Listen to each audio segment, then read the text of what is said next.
Am I the asshole for calling my wife fat? I just found this one today. Okay, get ready. Also, it's hilarious that it's from the user fatwife TAA or fatwife Tom. That's the user. Yeah, Fat wife T. He probably yeah. made this just for that. Then Yeah. that's my so guess. funny. Yep. Okay. I mean, why would he call his wife fat? Ew, that's disgusting. Okay, Yeah, sorry, terrible. Go on. All right. I'm too excited. I, 34 male, work in a physically demanding field. Myself and my coworkers are all fit people without a lot of body type variety. My wife, 32 female, is fat. I died when I read that too. He's just so nonchalant about it. My wife, brackets 32F, is fat. Yeah. Okay, go on. The thing is, she's always been fat. The whole time I've known her, we dated when she was fat. We got married when she was fat. She knows she's fat. She's Me fat. too. And she's beautiful. Me too. Fair enough. I'm happy if she loses weight, and I'm happy if she stays where she is. I think she's the most beautiful woman in the world as is. Okay, saving yourself a little bit sweet. here. We'll see where this goes. Not where I thought this was going. For real.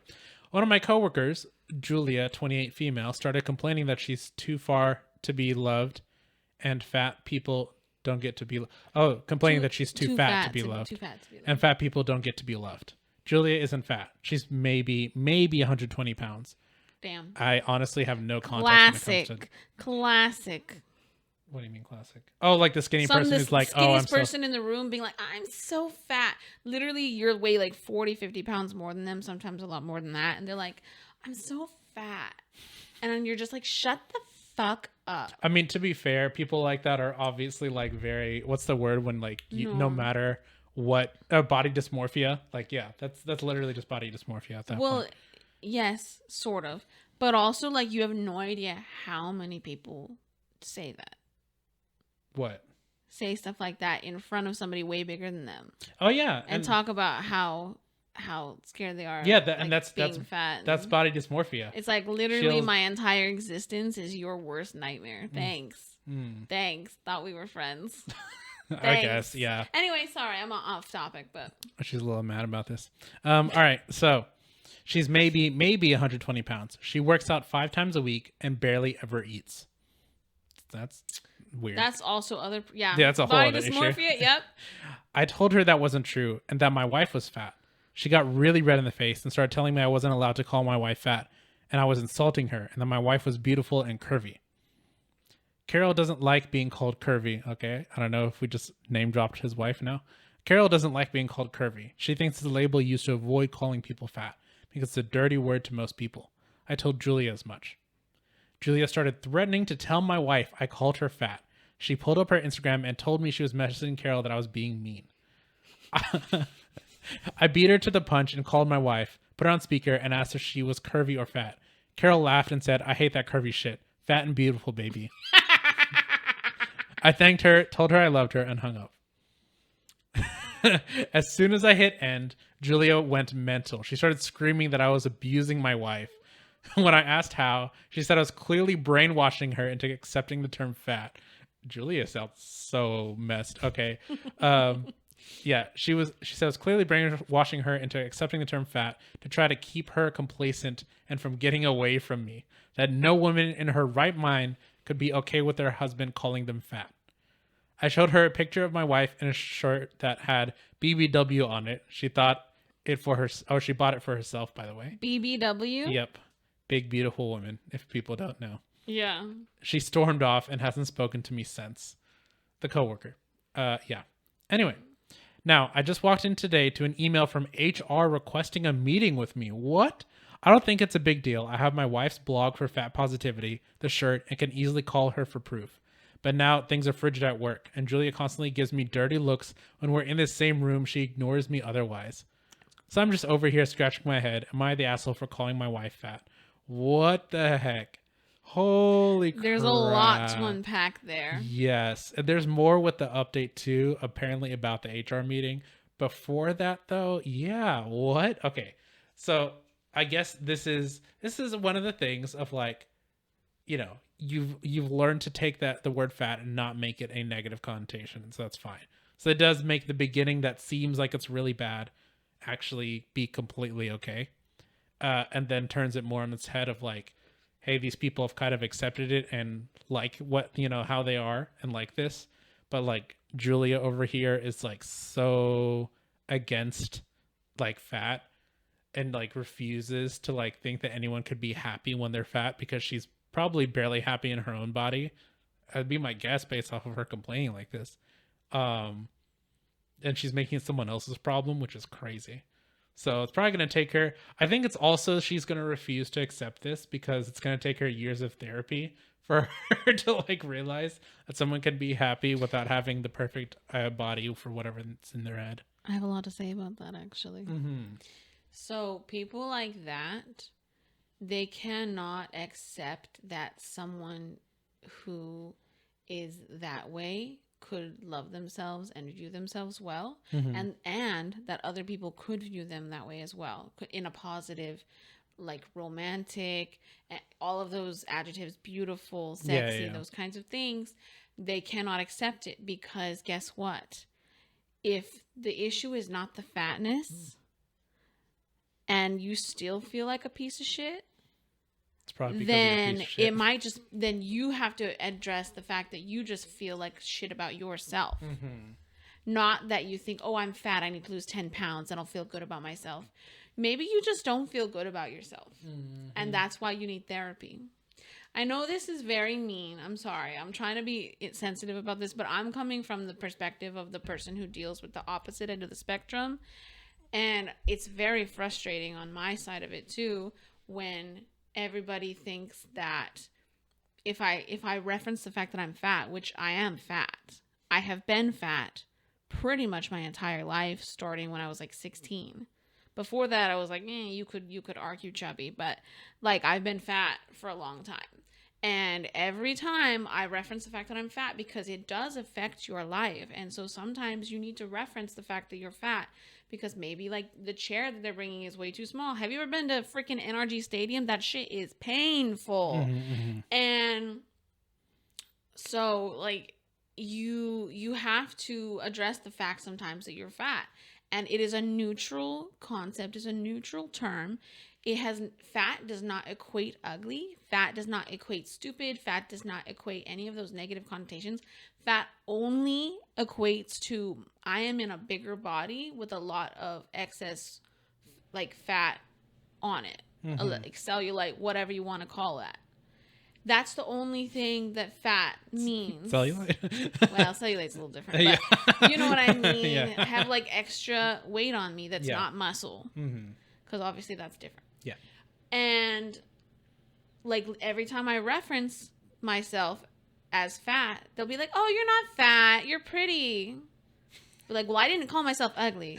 They'll be like, oh, you're not fat. You're just curvy. No. Nobody calls me curvy because I have a very small booty. No, but they'll be like, oh, you're not fat. You're just fluffy. I'm like, no, I'm fat. Like, calm down.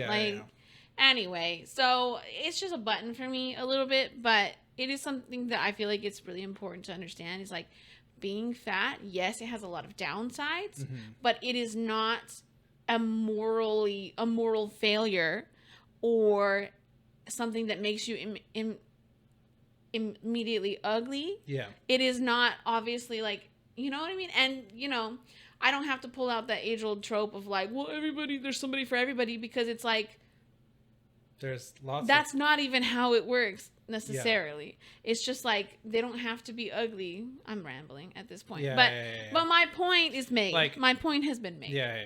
It doesn't have to necessarily be like, oh, if you're fat, then the only way you can find love is if someone who has a fetish for it. Like, that's not a thing. Like, or have you noticed in like movies, like the side character, they'll have like an ugly fat friend or like something like that. And the ugly fat friend is only allowed to ever marry like an other ugly fat person, which, there's variations of this obviously, but that shit pisses me off real bad because that's not how it always is.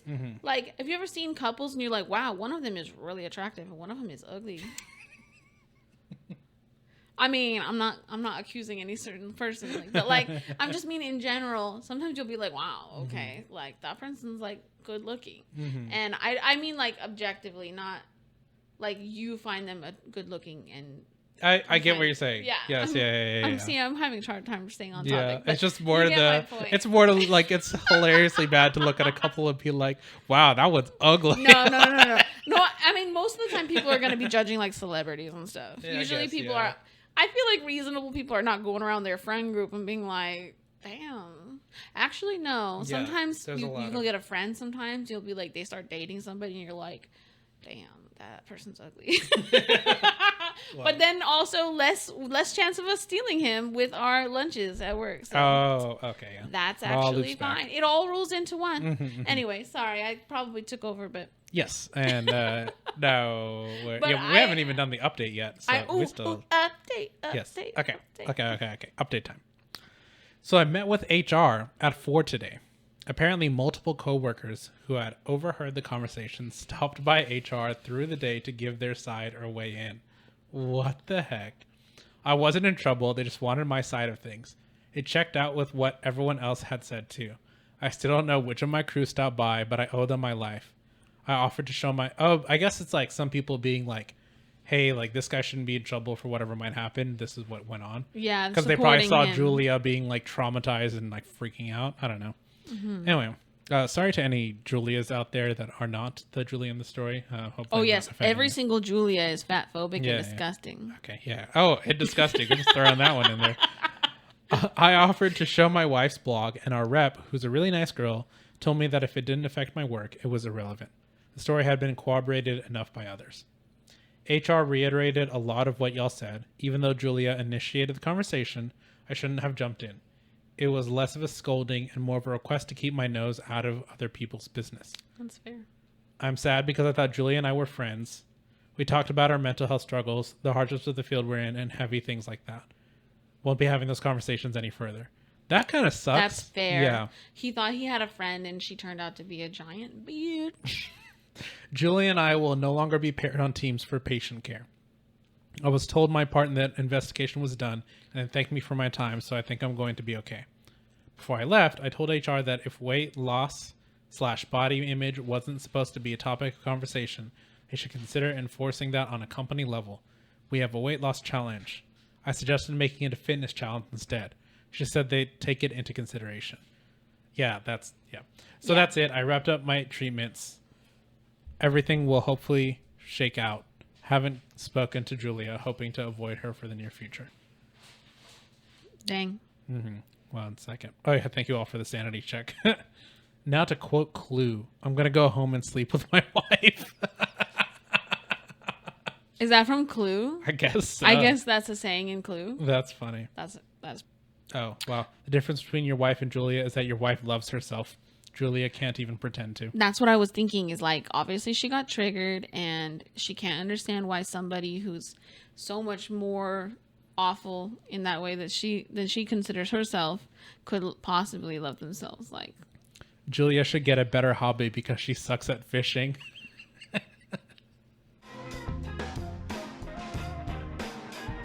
all right, this is from 2 days ago. Am I the asshole for not staying home from my Eras tour stop because my sister-in-law's mom died?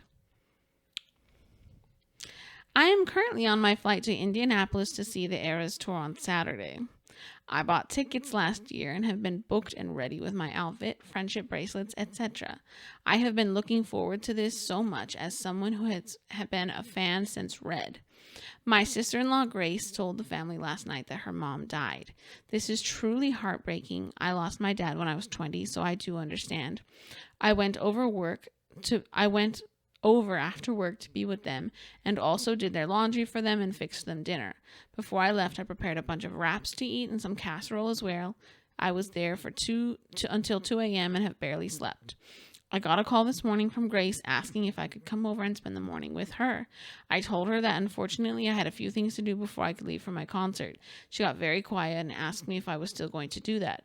I told her yes, I leave in 5 hours for the airport. She said that she couldn't believe I could still think about a concert when she just became an orphan with no one in the world but our family, which is true. I told her that I am so sorry and that when I get back, I will take a few days off to be with her if she needs. But that is something I've been looking forward to. And also my friends coming with me are counting on me for things like the hotel, rental car, etc. She got angry and told me that I was a horrible sister-in-law and that she hopes when my mom dies, everyone abandons me too. That's crazy. Okay, That's super- crazy. Okay. I know this is the shock and grief talking, but I am truly not mad at her. When my dad died, I said some pretty chaotic things too. But as I'm sitting on this flight, I feel so bad. I did everything I could think of before leaving to make my day-to-day banalities of life a little easier for them. There won't be a funeral, so there's no real big wet planning involved. Am I the asshole for still going on this trip despite my sister-in-law really not having a lot of other people to be there for her? Yes. I feel like the answer just straight up yes. The fact that you're not skipping a funeral specifically does make it a little bit better, but still, if your sister-in-law has no one else, it's not like this is a very casual, like, something that comes up all the time. It's like their only parent died. Maybe you should be there. That's for true. That Yeah. only happens to you once, really. Them. Yeah. I mean, for her especially, she doesn't have another parent. Like she's Yeah. saying that she has no one else. So yeah. Yeah. I want to go in the pro this girl first. I understand the Eras tour tickets are very expensive. Like thousands of dollars. So you've lost a lot of money. So she is out a lot of money and hotel and plane tickets. It's thousands of dollars that she would be out. So Yeah. I can understand why she would want to go. Also, she probably won't get to ever go again. A lot of people do not get that chance again. Yeah. So on her side of things, that is what is weighed against. Yeah. On the other hand, she on pro her again, she did everything she could to, according to her, to soften this blow and help them out so that they don't have to really worry too much. And then she went and got her stuff prepared. Unfortunately, the timing is just so perfect. Even if it was like a couple extra days, maybe that would be better. But it was, hold on, how many days was it? I don't know if she says exactly when okay. On to the negatives because I can't find any more positives. I just saw something else. Okay. My sister-in-law Grace told the family last night that her mom died. She came over the day of and did all that. The moment that she essentially learned. Yeah. Did a whole bunch of stuff. It's like, here's one So night she where I'm went over helping after you. work the day of. So this is not even like a couple days. She told everybody probably the day that it happened. She came over that night, did all that stuff, stayed till 2 a.m. helping them out. And then the next day she said, I can't come over. I'm getting ready to leave on my trip. Immediately, she's just like, all right, peace. I think the other thing too is like the one thing that could have softened this is if you could like find someone to help as opposed to just be like, well, I did my part. Fuck you. I'm out. Like that's really what it That's feels what like. it's going to feel like. Right. That might not be what she means, but like, dude, it seems like it's a kind of a small family and she only has her husband to lean on probably. And one person cannot take all of that. You know what I mean? Because obviously I don't know his relationship. Obviously we would have to assume, but even assuming he doesn't have a relationship with the mother-in-law, that's very good or very tight. Still, him comforting her, he cannot do everything and be there for her at all times and do everything. Yeah. So just for the fact of like You need at least one more person. having somebody there.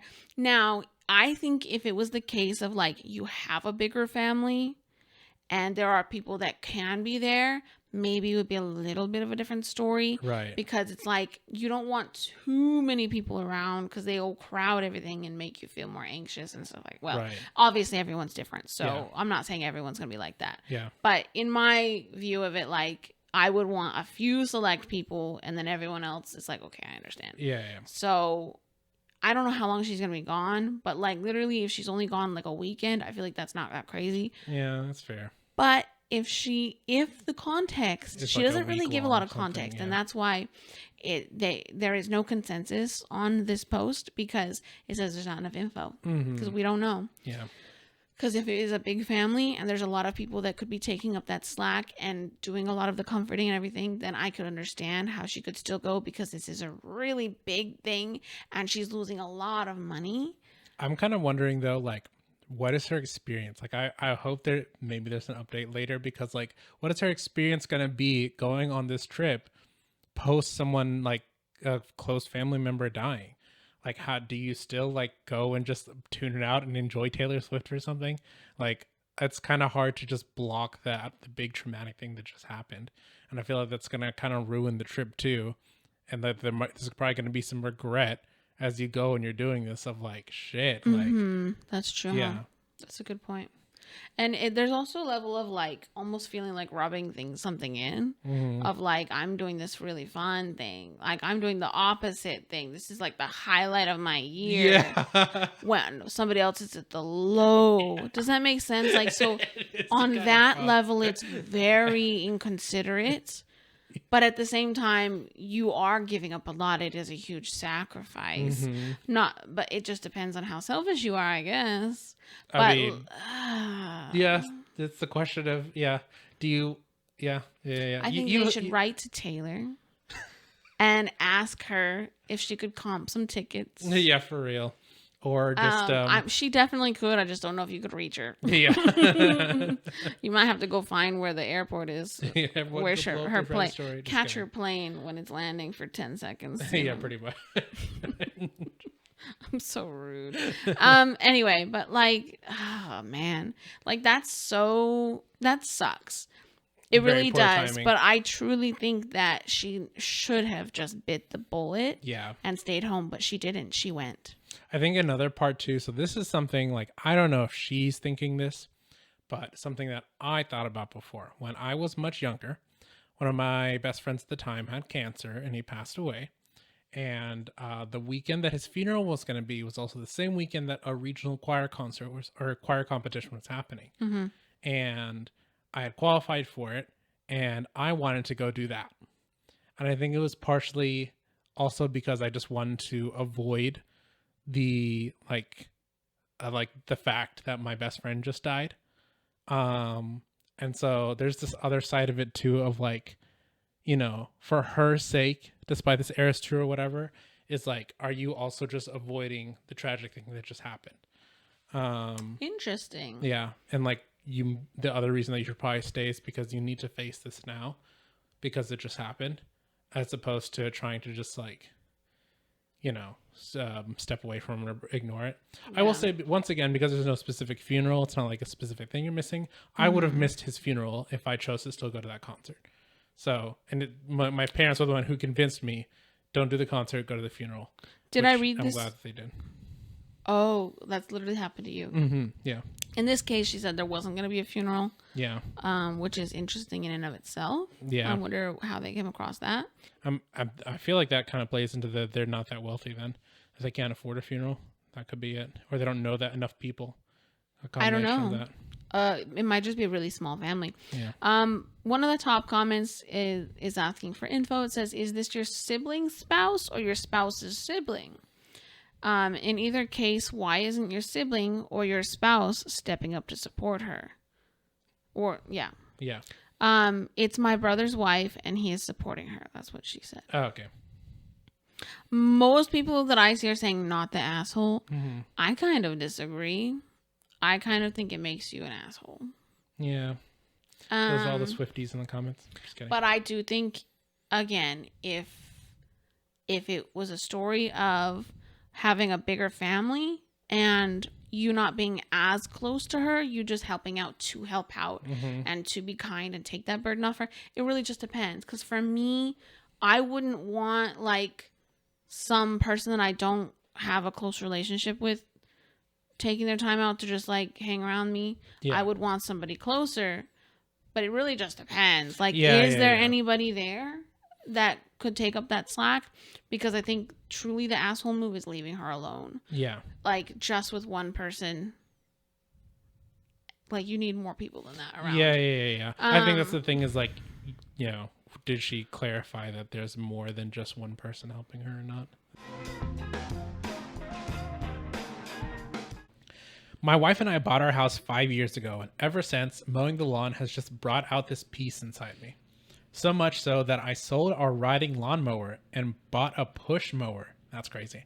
There's something so calm and relaxing about mowing at about 6:30 p.m. on a summer day. The sound of the mower, the smell of the cut grass, and overall the world around me. Much of it reminds me of my kid days riding our bikes around in the neighborhood on summer evenings. Sometimes I listen to a podcast or music, but mostly it's just taking in the sounds of the outside. I like it so much that I will literally mow every 3 days. Even if the grass barely needs a cm taken off the top, I will mow. Oh, centimeter. Wow, I'm done. I did that in my head earlier. Even if the grass barely needs a centimeter taken off the top, I will mow. That's okay. That's a weird addiction. You know, interestingly enough, one of my coworkers had just told me about how he's also into, like, he actually enjoys mowing his lawn. Maybe this is your coworker. This is my coworker, except he's not married, but totally, it's my coworker. Maybe he lives in an apartment. He doesn't even have a lawn to mow. It's just like the times he does, he really likes it. It's probably because his wife divorced him over this. Oh yeah, that's what it was. Yep, definitely. Yep, totally telling him that. All right. My wife, however, thinks this is ridiculous. Fair. She thinks more than once every 7 to 10 days is absurd. She may be right, but it's not like I'm asking for much, as it takes a whole 90 minutes to push mow the entire yard. I'm essentially taking around 3 to 3.5 hours a week of Zen time, which is fair. It's like the task of, like, it's a chore that doesn't need to be done, but it's, Zen is something that's nice. Man, where's this gonna go? All right. I noticed over time as we would come home during the day, her way of gauging whether the lawn needed to be mowed was the length in the ditch at the mailbox. This is an area I tend to actually skip mowing and keep this particular area on a 1 to 1.5 week trim cycle. It's kind of a pain in the butt spot, and we're on the country road, so it isn't exactly a curb appeal factor. After noticing this, I started raising the deck height on the mower to keep the grass higher in that spot, and sure enough, she would keep saying how the grass would need to be mowed, which means I was good to go as usual on my 3-day mow cycle. This went well for 2 years until last night at dinner with friends. Drinks were flowing, laughs were being had, and our friend brought up mowing. The girl had this convo about men and their toys, yada yada, and during the laughs I blurted out to the male friend, "Just do what I do and purposely make an area seem longer than it is," which was met with the wow, I'm so bad at English. Ruckus. Ruckus? What? I'm dumb. What's the word? Raucous. Raucous?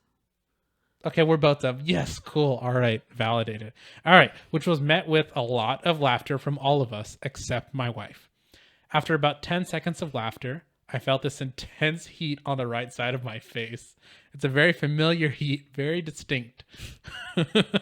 Once I calmed down from my laughing, it said it instantly what I had just said. The heat I was feeling was the indescribable fury of her staring a hole through me. It was a very quiet night, and so far, a quiet morning. Oh my gosh. Okay, so this is a lot better of a, mowing scheme than I thought this was going to go. Edit, we have no kids or neighbors to piss off. Edit 2, we have essentially no other tasks. We are very routine with things. I cook every night, then load the dishwasher. Vacuuming takes care of itself, and we spot mop. I go to trash disposal on Saturday since we are rural with no trash pickup. We go to the grocery store together every Saturday. She does laundry on Saturdays. We work in the same office on the same schedule, Monday through Friday, 9 to 5, and obviously ride together every single day. Yeah, so that's kind of funny. That's super funny. What stuck out to me is that they are very particular about their schedule. and they like do all their chores and stuff. Like, dang. I mean, this makes sense from the guy who finds it zen to mow his lawn. So, like, obviously, That's he's a little true. bit of a psycho. That's true. It's psychotic to like chores. Yeah. There, there's like a lawn mowing simulator. Yes, there is. Yeah. I guess. Dang, that's crazy. It's like a game you can buy. Yeah, because it's almost like it's all the games, like the power washing games and stuff like that. Yeah, there's too. power washing games, there's cleaning games. And it's just more for the crazy. satisfaction of like just seeing like the line go off, which I guess makes sense. It's just more like the fact that you have to do the physical labor for it, and I'm just so out of shape that like it's like death to me.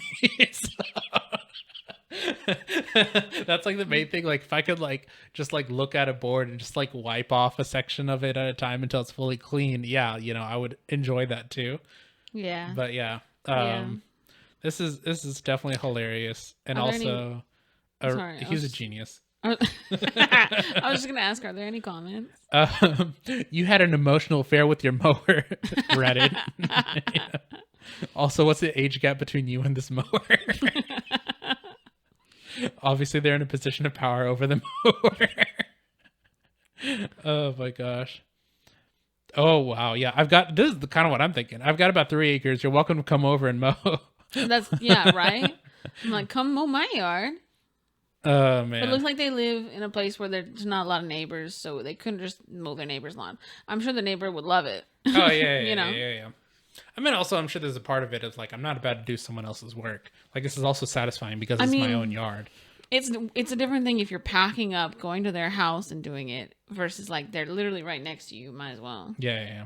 But looks like he doesn't have neighbors like that. We can only hope that every person you hire to mow your lawn is like this, that they enjoy their job. But probably not. Yeah. That story's just funny. You know what's funny is like this combined with my coworker telling me what he told me. It's like maybe I should try doing it one day. I know I won't like it. I'm like so sure I would not like mowing my own lawn. I've never mowed a lawn in my life. Yeah. Neither of you. Same. Yeah, I have not. My dad many times was like, okay, today we're going to show you how to mow lawn. And then it never happened. Maybe they made Taryn do it. I got spoiled. I was the youngest brother of 3. The other 2 brothers mowed the lawn. I did not. Yeah. Yeah, I think that's what happened with me too. And then by the time like I would be, I guess, close to old enough to do so. For one, there was like usually another brother that was doing it. But then also, I think around that time was when my parents started making enough to just hire someone to do it. Yeah, and that's kind of what happened when we moved here. We had a bigger yard than normal, and than we used to because we had to get a bigger house because my grandparents moved in with us. So, and I guess around here there's like there's like a lot of companies that will do lawn mowing. So, Yeah. yeah, it was pretty. I think they paid for a while. I'm sure it went up now because this was 15 years ago, but I think it was like 10. No, not 10. That's crazy. I think it was like $40 for them to just come every 2 weeks or whatever. Anyway, that's side note, but yeah. But that was when I was like at 16, 15. So I ended up not mowing the lawn. Yeah. Oh my gosh. This is crazy. I'm not gonna lie, this is one of those things like it's a crazy person that talks about how much they like their thing, and I'm like, you know what? Maybe I want to try the thing that I know that I won't like. Yeah. At least once. I kind of feel bad that I've literally never even tried, but I have a feeling at this point in my life, it would be such a horrible sensory experience. Like the grass flying everywhere. Yeah, for you, there's no way. The sound of the mower, the vibration, the heat on my back. I would probably have a meltdown. Yeah. Yep. Yeah. Yup, probably have a meltdown. If I ever do mow lawn myself, then I'll have to reference back to this episode. My husband Robbie and I got married earlier this year. It was a beautiful day and I felt so much love and support from both sides of our family. 2 months after our wedding day, we celebrated my birthday at my in-laws' house. It was nothing major, just a dinner and a night together with me, my husband, his mom, who's in her 50s, dad, who's also in his 50s, and sister, who is 22. That is the first night I noticed them referring to me as Robbie's best friend. After my birthday dinner, we were all sitting together in the living room, just chatting and having some drinks. That's when sister-in-law got a phone call from a good friend of hers. When she answered the phone and her friend asked what she was doing, she replied that it was her brother's best friend's birthday. I had never heard anyone refer to me as Robbie's best friend. I'm his wife, and before that, we were engaged for over 2 years. Hearing my sister-in-law refer to me like that confused me greatly. I always refer to her as my sister-in-law, and I would expect her to do the same, or even as Robbie's wife, but certainly not best friend. After my sister-in-law hung up her phone, I asked her why she referred to me the way she did. She did not seem at all abashed. She just said, well, you are best friends, and that's what mom and dad call you, referring to her parents. My sister-in-law and I by no means are very close, but we are nice to each other and have never had any fights. We just don't hang out outside of the family functions because our personalities are very different. She's never made it seem like she was annoyed or mad at me. I decided to let it go that night, even though it weirded me out. But then it all happened again a few days ago, which is why I'm writing this post. My mother-in-law and I both work in the same industry doing similar jobs, but at different companies in the area. Sometimes our companies collaborate when we have clients who switch over. This week we had that happen, and I had to pay a visit to my mother-in-law's office to help a client transition. My mother-in-law was in the office, so I stopped by to say hello. While I was there, she introduced me to her colleague, and once again I was perplexed by how she did it.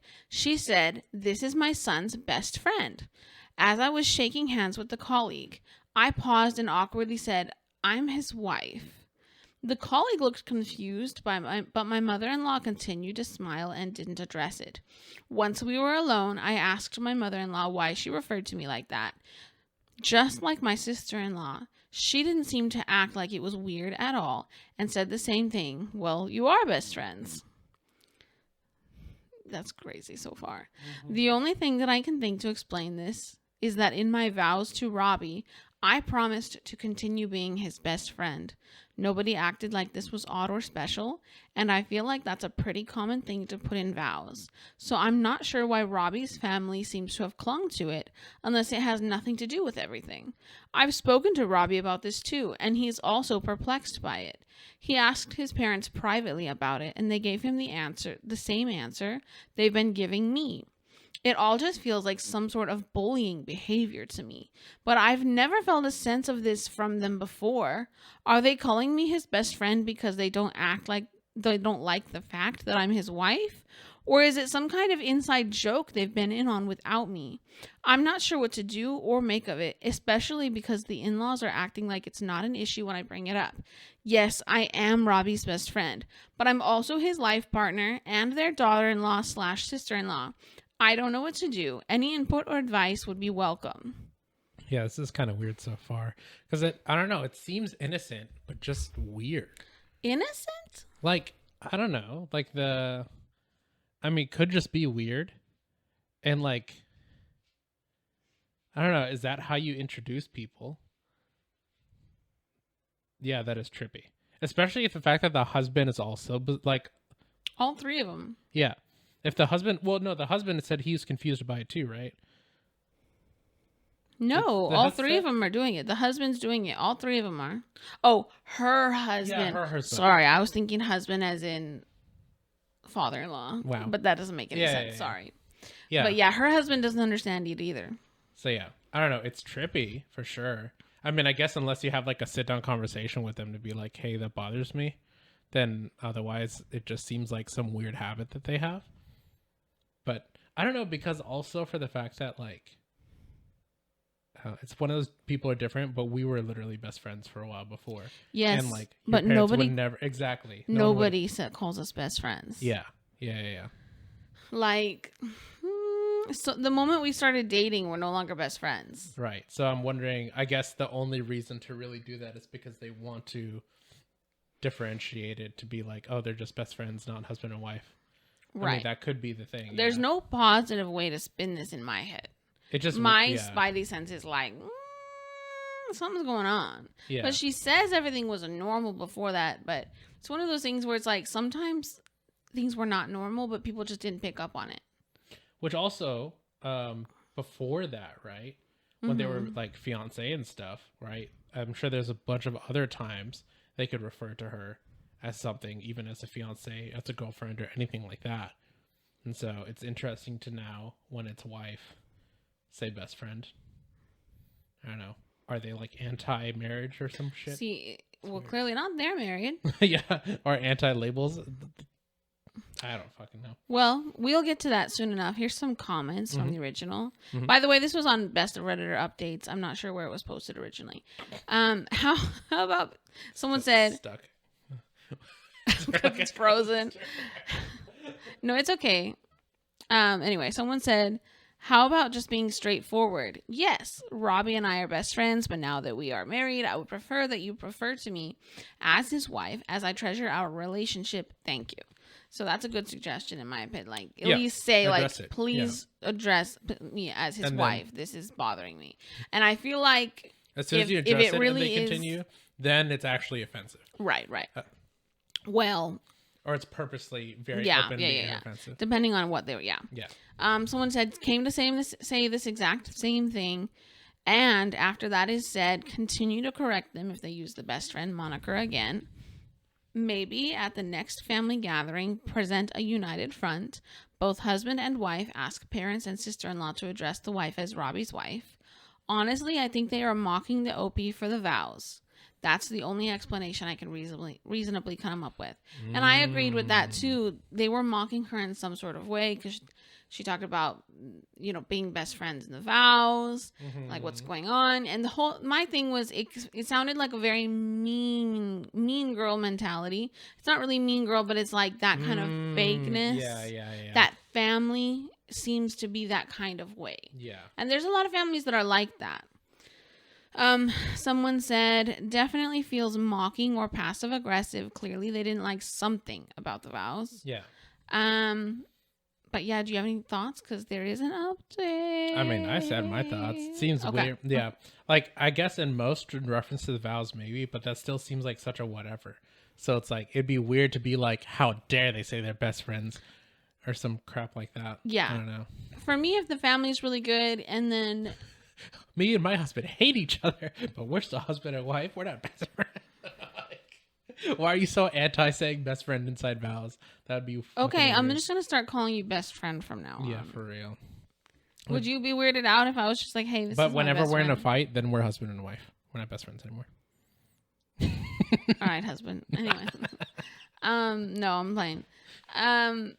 What was I saying? I got distracted because you decided to say that bullshit. Update. Give me the update. I want to know what's Okay, the secret. What's okay. going on? All right, update.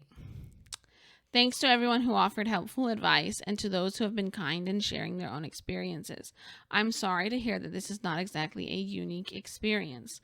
Unfortunately for my relationship with Robbie's family, shit has hit the fan. Ooh, juicy. Yesterday afternoon, Robbie and I were invited over to his parents' house for dinner. I have a big project to do this week at work, so I needed to stay home and wrap it up. I told Robbie to go catch up with his family while I order a pizza.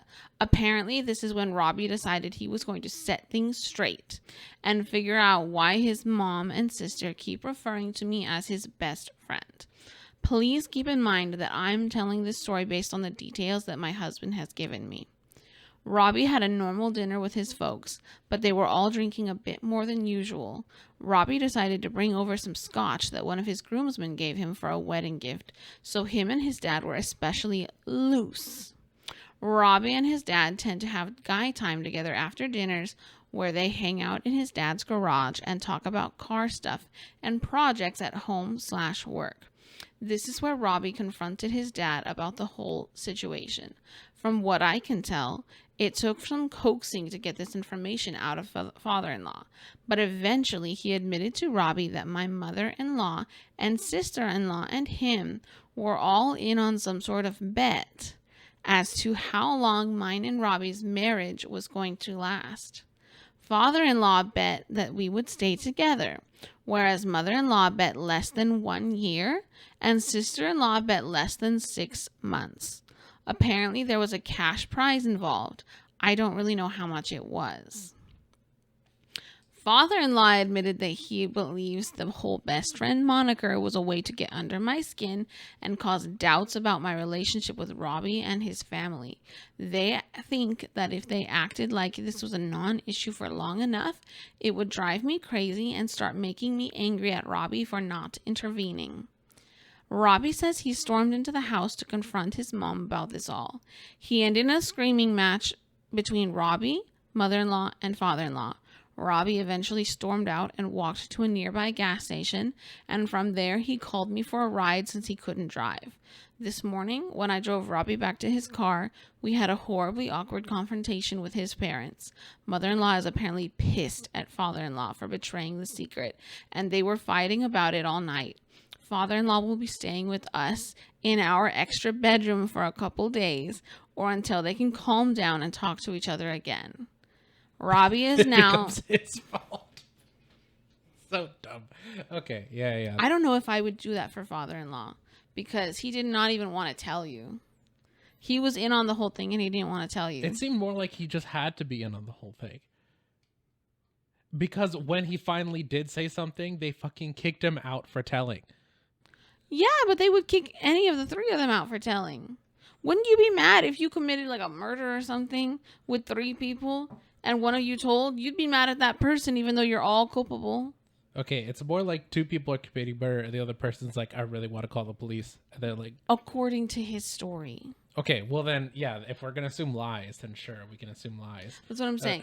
If you're believing the father-in-law, then okay, sure, he did the right thing, quote unquote, and told you.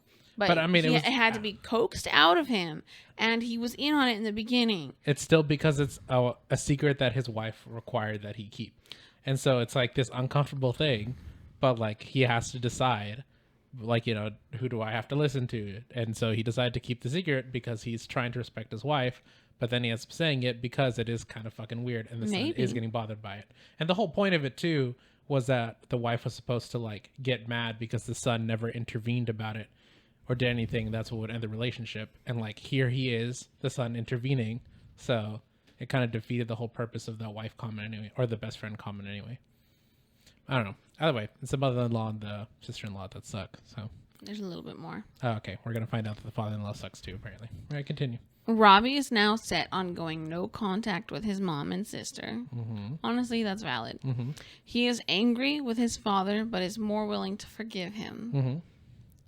Seems like he sides with you. Mm-hmm. Personally, I would prefer if we saw a family therapist before doing this, but we are still ironing out the details. Mm-hmm. Hopefully we can get through this with both marriages intact. Screw his parents. I mean, honestly. Considering it's one thing to make a bet. The bet's already pretty fucked. But there's another thing to be like, for me to win the bet, I'm going to purposely try to get these people to get divorced. I think that both of them suck. Both of those situations suck, but they're just piled on top of each other, which would be extra sucky. Mm-hmm. You know, I think that that's the situation. Is like both of those ideas. Oh, like doing both the of bet those versus like trying to encourage the divorce. Yeah, both of them suck. Both of those things, those actions or whatever, suck. Oh, but yeah, it's just there's one that's definitely worse than the other, and like. They could have been fine with having the bet and never done anything and wouldn't have been brought up if they weren't also actively trying to get them to be divorced too. That's the shitty part. Here's the thing. People, very nice people don't just randomly one day do something mean. It's typically a pattern, Mm-hmm. a pattern of behavior. Yeah. And so when you see this type of mean, I want to say mean girl behavior from like the mom and the sister, to me, that is a type of person that is willing to do that. Yeah. Especially to someone so close to them, mm-hmm. when supposedly like the person has no idea. It's like when somebody's friends with you and you don't know that they actually hate you and are hoping for your downfall. Mm-hmm. It's like, clearly you should have let them know something was wrong, mm-hmm. or that you don't like them in some sort of way, so the air can be cleared. And if you guys don't like each other, you don't like each other, but you don't need to pretend that everything is good and you like them and you're happy they're in your family when you're just sitting there silently hoping for their downfall. I mean, it's people who just want a little bit of drama, you know? Yeah. So there's some comments. While someone says, while the way they're treating you is abhorrent and not something I would do to a stranger or even someone I dislike, it's a whole another level of messed up to try to sabotage their son's brother's marriage on purpose. What kind of monster actively tries to wreck their family member's life to win a bet? Gross. That's what I was saying. Yeah, that's basically what you were saying. This person's username for the next is not so religious now. They said, wow, listen, if your husband is set on going no contact with his mom and sister, respect his decision. You seem like you're trying to play peacemaker, but they have horribly disrespected you and your marriage. What they did was all kinds of effed up. Even father-in-law is an asshole for his part in it, even if he was the only one on your side, sort of. Family therapy only works and helps if all parties involved are willing to try. But it frankly sounds like the women hate you, want you gone, and will neither give you or your marriage a chance. That's what it seems like to me as well. Yeah. Like, I would say the family therapy, like, maybe for, like, the father-in-law. Yeah, because he's the one that's, like, salvageable because he's the one who still cares. Like, the other two are just assholes. And also, I think the other point of it, of her trying to be mediator, because it seems dramatic in her eyes of the husband wanting to immediately cut off her mom and her sister. But it's probably plays into what you just said. It's a pattern of behavior. They've probably been assholes his whole life. That's what I'm thinking. And he's just like, oh, you're doing this to me and my wife. No, I can't have this, and it's done. Yes, sometimes people can't see it when it's against them, but when it's against somebody they love, like their partner, you see things so clearly and you're not going to put up with it. Mm-hmm. And I respect him for standing up for her and standing his ground. And I think that sounds like, I mean, obviously we don't know anything else about their marriage. Yeah. But it sounds really good. Like that's like we're very respectable. Yeah. Next story. Next story. This is also, am I the asshole? Am I the asshole for letting my niece and nephew watch a scary movie and only giving them Pop-Tarts for food in emergency? Okay, so I already know what the scary movie is, but what do you think the scary movie is? Wait, what? And only giving them Pop-Tarts? Pop-Tarts for food in an emergency. I don't know what that part's about. It's us. I don't know. Like, I don't know why I keep thinking Casper. I guess we talked about Casper. We talked about the hot boy. You were not helping yourself. No, I'm just kidding. Okay. As a child, 8 years old, you're like, wow, he's so cute. Yeah, you're not helping yourself. And as an adult, you're like, oh, that's a child. Anyway, so I don't know. Okay, well, I'll just read. Insidious? Just kidding. So, I am helping close my parents' cabin down for the season. My sister also came up with her husband and 2 kids who are 4 and 6-year-old girls. So, my brother-in-law fell off the roof and my sister had to take him to the ER about an hour away. His leg is broken. He'll be fine. So, now I have the kids and sister left with the... So now I have the kids and sister left with the kids' tablet in the back of the car. So since the kids are upset and want to watch something, I dig out the old VCR and attach it to the TV. We only had 3 movie options: an old miniseries called The Thornbirds, a World War II documentary, and The Neverending Story.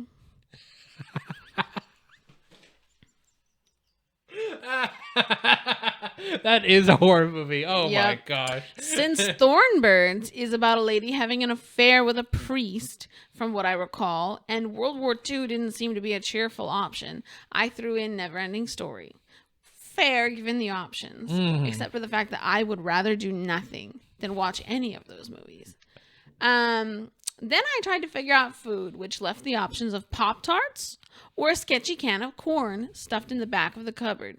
We had planned to go out to the little store down the road, but it closes at 8 this time of year.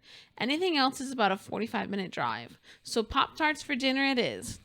Unfortunately, I forgot about the swamp scene in Neverending Story, and the nieces were quite upset. They calmed down and watched the rest, but are now having nightmares. My sister says I should have drove to get them proper food and played a game with them, not a scary movie. I said that the only game was Yahtzee, and they are way too young for that, and I did my best. She's mad as hell at me. My mom said maybe I should have drove to get food, but my dad agreed that was a long drive at night with little kids. Am I the asshole? I mean, no. But yes.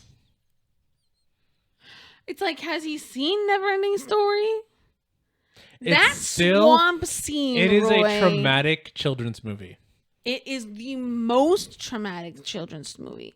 The only one more traumatic for me as a child was probably Gremlins. Mm-hmm. But like, Or Signs. you know, it's just a little trauma. They'll get over it. Anyway, but I'm more concerned about the Pop-Tarts part, honestly. Feeding the children Pop-Tarts. For dinner. Yeah, he should have just taken the kids somewhere. Yeah. But I can understand why he decided not to. Mm-hmm. And they're not even his kids. Yeah. But no, like Neverending Story, 4 years old and 6 years old. I think the first time I saw it, it was in that age range. Mm-hmm. And I will tell you, like, first of all, I hate that movie. Second of all, why on earth was it made? It is the most, it gives me the most ucky feelings. You know what's crazy is right now I have this huge urge to watch it. No. But I will tell you, and this is the scene we're talking about. It is the most traumatic scene possible. If you have not seen Everending Story, I'll describe the scene. This young boy is on a quest to like save the universe, basically. Mm-hmm. And he has a horse, and his horse, they're in like they've already traversed a long way. They go into this, I guess, swamp thing that's supposed to like make you depressed and steal your, I don't know, steal your happiness kind of thing. It wasn't like that big of a thing, but anyway, the horse gets stuck in quicksand, and the boy is kind of able to like, make his way through the quicksand, but the horse just gives up. And this horse, you just see him trying his best to pull the horse out of this quicksand, and the horse keeps sinking further and further and further. And it was the most traumatic scene as a child and as an adult too, to be honest. But like, oh my gosh, why would you put that in a kids movie? Give me Tangled, please. That's how they learn about death. The Neverending Story is a crazy movie. And you know what really bothers me? This is a side note, but this is what makes it a horror movie for me.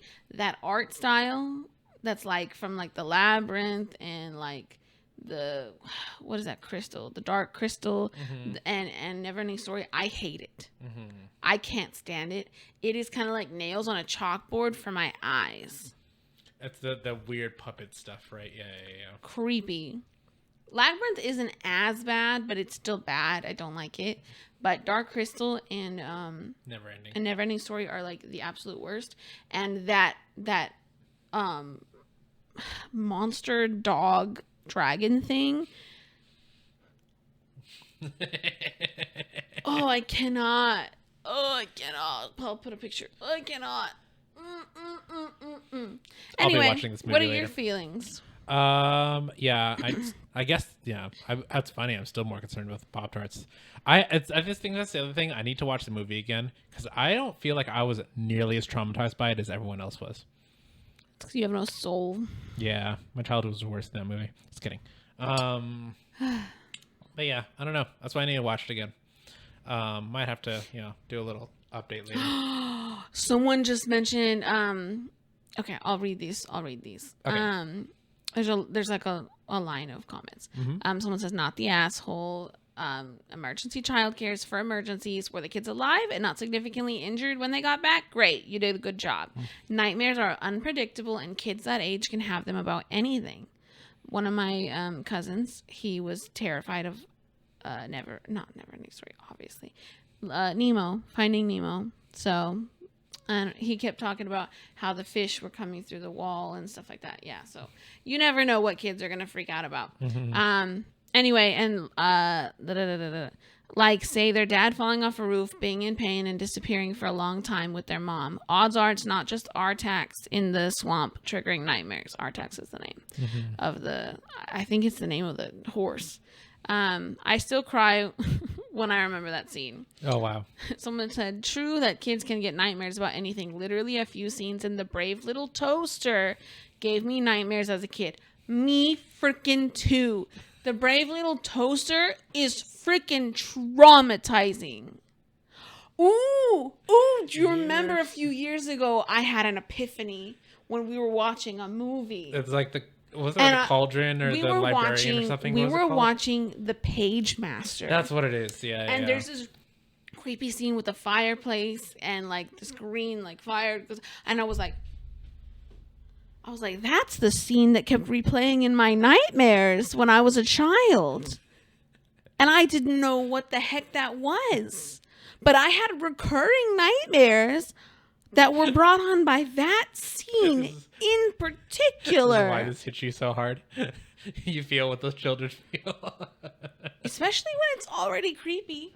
I understand it's weird maybe if they have a dream about finding Nemo, like that's kind of weird. Yeah. But like the creepy stuff, yeah, I can understand having nightmares about that as a child.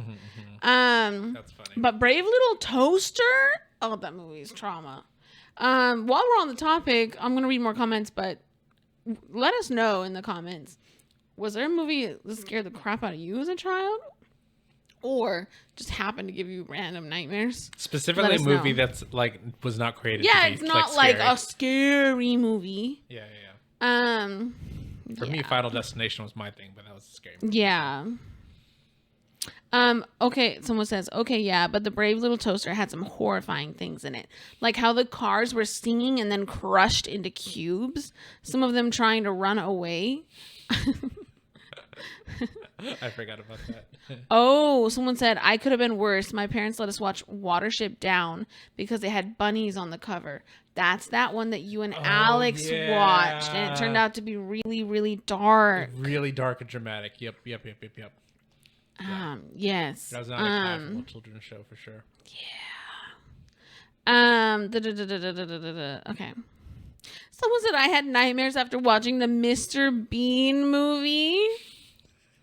Yep. I've never seen Mr. Bean, but that's hilarious. This is from Today I Fucked Up. We talked about that subreddit last week too. All right.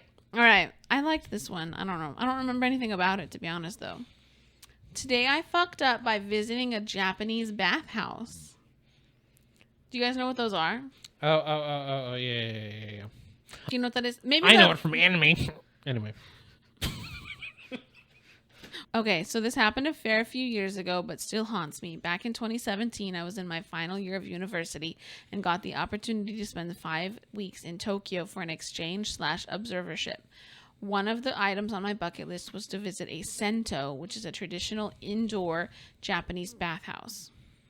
Okay, so he's not explaining what it is. So basically, the bathhouse is you literally go there like kind of like you would go to a gym. And they're separated by men and women, and you're supposed to like wash yourself before you get in, and then you can like sit in like the onsen kind of thing. That's kind of like a big not a hot tub, but like a hot springs kind of. Yeah, it's like a hot springs kind of thing. And then you're supposed to wash yourself, but the way they wash themselves in Japan oftentimes is they literally like sit on like a little stool and wash themselves first, and like sit there, and everybody's just naked because they're like really chill about that in Japan for some reason. Anyway, so and they're very particular about how it is. Like you're not allowed to have tattoos in onsens and stuff like that. Like you have to like cover it with something. Yeah, like they're very particular about a lot of that stuff, and obviously they're segregated by men and women. There's other rules too. I just can't think of them right now. Yeah. Anyway, but you're supposed to bring all your own stuff. All right. So I wanted to go somewhere a bit less touristy, and luckily there was a place only a few blocks from where I was staying, like 45 minutes out of the central city. Not wanting to make an idiot of myself, I did some research beforehand regarding what to expect and how to act. One thing mentioned was that you have to wash yourself before you hop in the pool. I didn't have a travel bottle of soap / body wash, but read that you can buy it at most places, and if not, then it will often be supplied. When I got there, I quickly realized no one spoke English, and although I managed to pay for my entry, I couldn't communicate RE soap, nor could I see any for purchase behind the counter. I assumed there would be some in the actual bathing area, so stripped down naked in the changing room, put my clothes in a locker, and proceeded into the actual bathing room. On the left hand side of the room, there were like 15 or so washing stations. To the right was the big pool. There were a few old men sitting, well, more like squatting, on tiny footstool things washing themselves. I was the only non-Japanese person there, and alas, there was no soap in sight. Then I spied just to the left of the entrance on a table a small woven basket with like 7 bars of soap in it. This is where I made my big fuck up.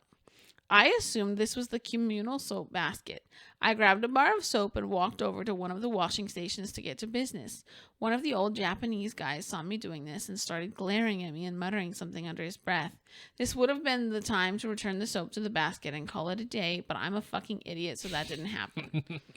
Shortly after, another old Japanese man gets out of the bath, walks over to the table, picks up the basket of soap, exchanges words with the guy who glared at me, and proceeds to also start glaring at me and saying something in what seemed to be a pretty angry tone. This is when I realized with horror that the basket was in fact his, and I had just stolen one of his bars of soap. By this point, I had already lathered myself up. However, handing the soap back to him clearly wasn't an option. I awkwardly tried to apologize but could see it wasn't well received. I didn't see any other option except to finish washing myself, but the next issue was that I had nowhere to put the soap. I didn't have a toiletry bag with me, and there were no rubbish bins anywhere. So I just sat there, red-faced, completely naked, dying a million deaths inside, continually rubbing soap on myself and breaking it up / disintegrating it into small enough chunks that it would go down the drain. I'm sure the Japanese men continued glaring at me and cursing at me, but I didn't make any further eye contact with them, so can't be completely sure. After this ordeal was over, I rinsed myself off, got up, and entered the bath. The water was incredibly hot, however, and this, alongside the shame and embarrassment washing over me, made for a thoroughly unenjoyable experience. Only stayed in there for like 5 minutes before slinking out back to the safety of my touristy accommodation. So sad. Oh, This is why I don't I'm scared to travel with at least without someone who knows a language or something like that. I feel like I would just do so many embarrassing things or just screw myself over so much.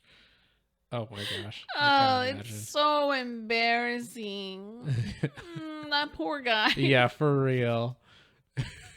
So he just makes the bar. He keeps washing himself to the bar of soap is smaller. That's what it says. Okay, the top that's comment. The funniest part. The top comment says the funniest bit is that you stayed in the shower desperately trying to use up the entire bar of soap. Not only did you steal this guy's bar of soap, you literally vaporized it while showering.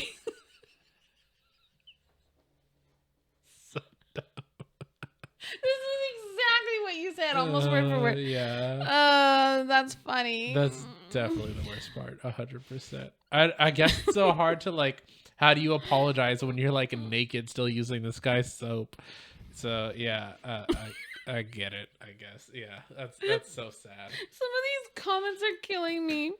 Someone said should have leaned into it and just stared him down while furiously scrubbing away. Oh my gosh, that's how you start a fight. You know these men are still talking about him. Yeah. You're now an urban legend in Japan called the Soap Bandit. Okay, this one's the one that killed me. Imagine if some dude came into the gym locker room and stole your soap while you're passively aggressively waiting for him to finish. He just keeps fucking using it until it's all gone, then just leaves without saying shit.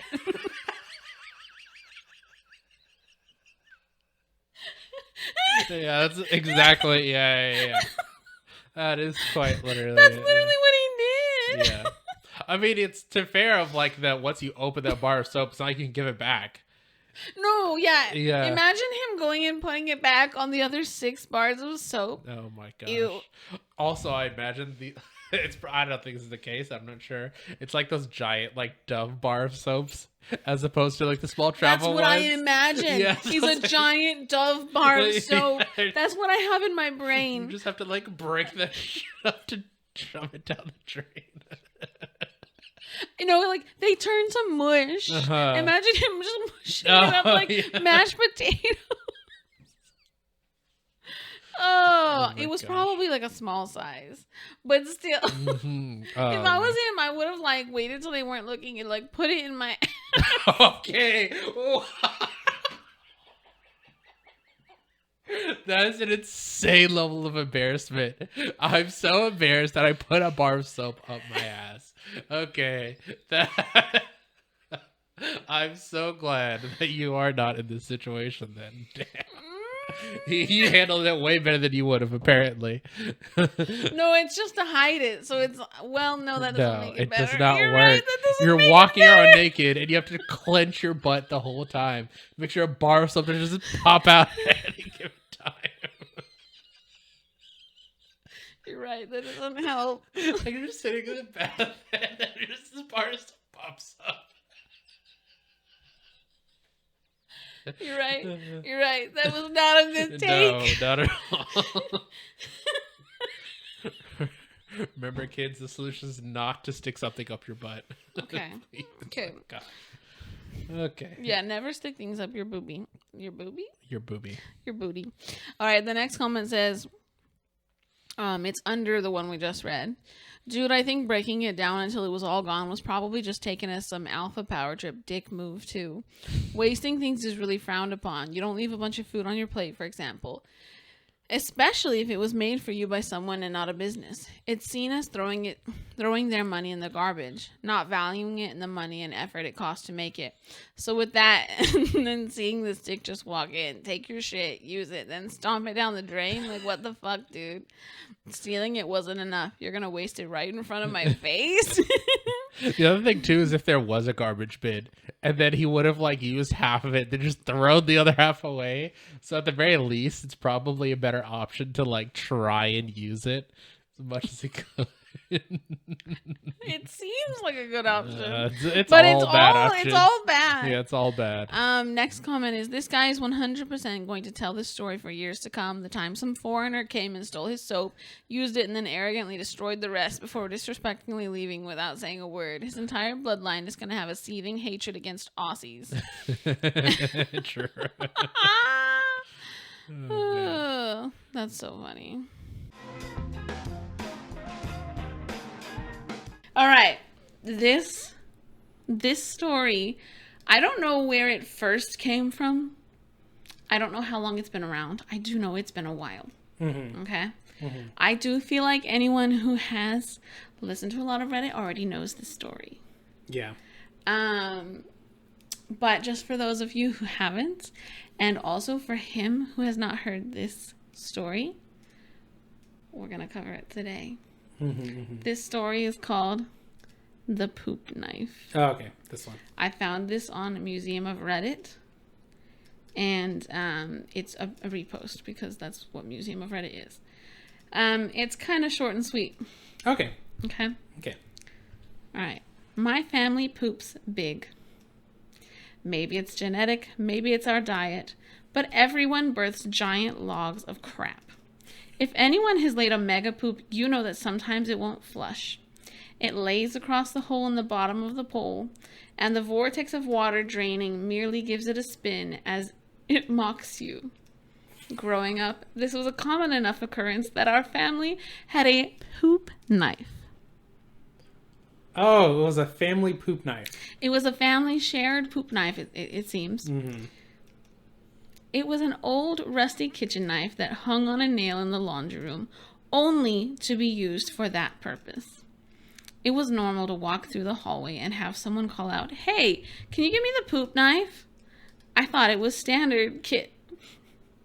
You have your plunger, your toilet brush, and your poop knife. Fast forward to 22 years old. It's been a day or two between poops. I can't get over that. And I'm over at a friend's house. My friend was the local dealer and always had guests over because you can't buy weed without sitting on your ass and sampling it for an hour.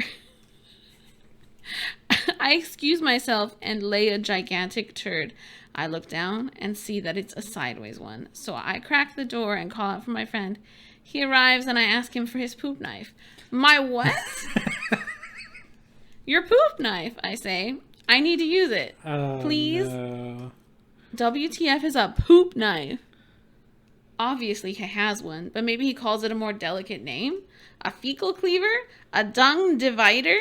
A guano glaive? I explain that what it is that I want and why I want it. He starts giggling, then laughing. Then lots of people start laughing. It turns out the music stopped and everyone heard my pleas through the door. It also turns out that none of them had poop knives, and it was just my effed up family with their effed up bowels.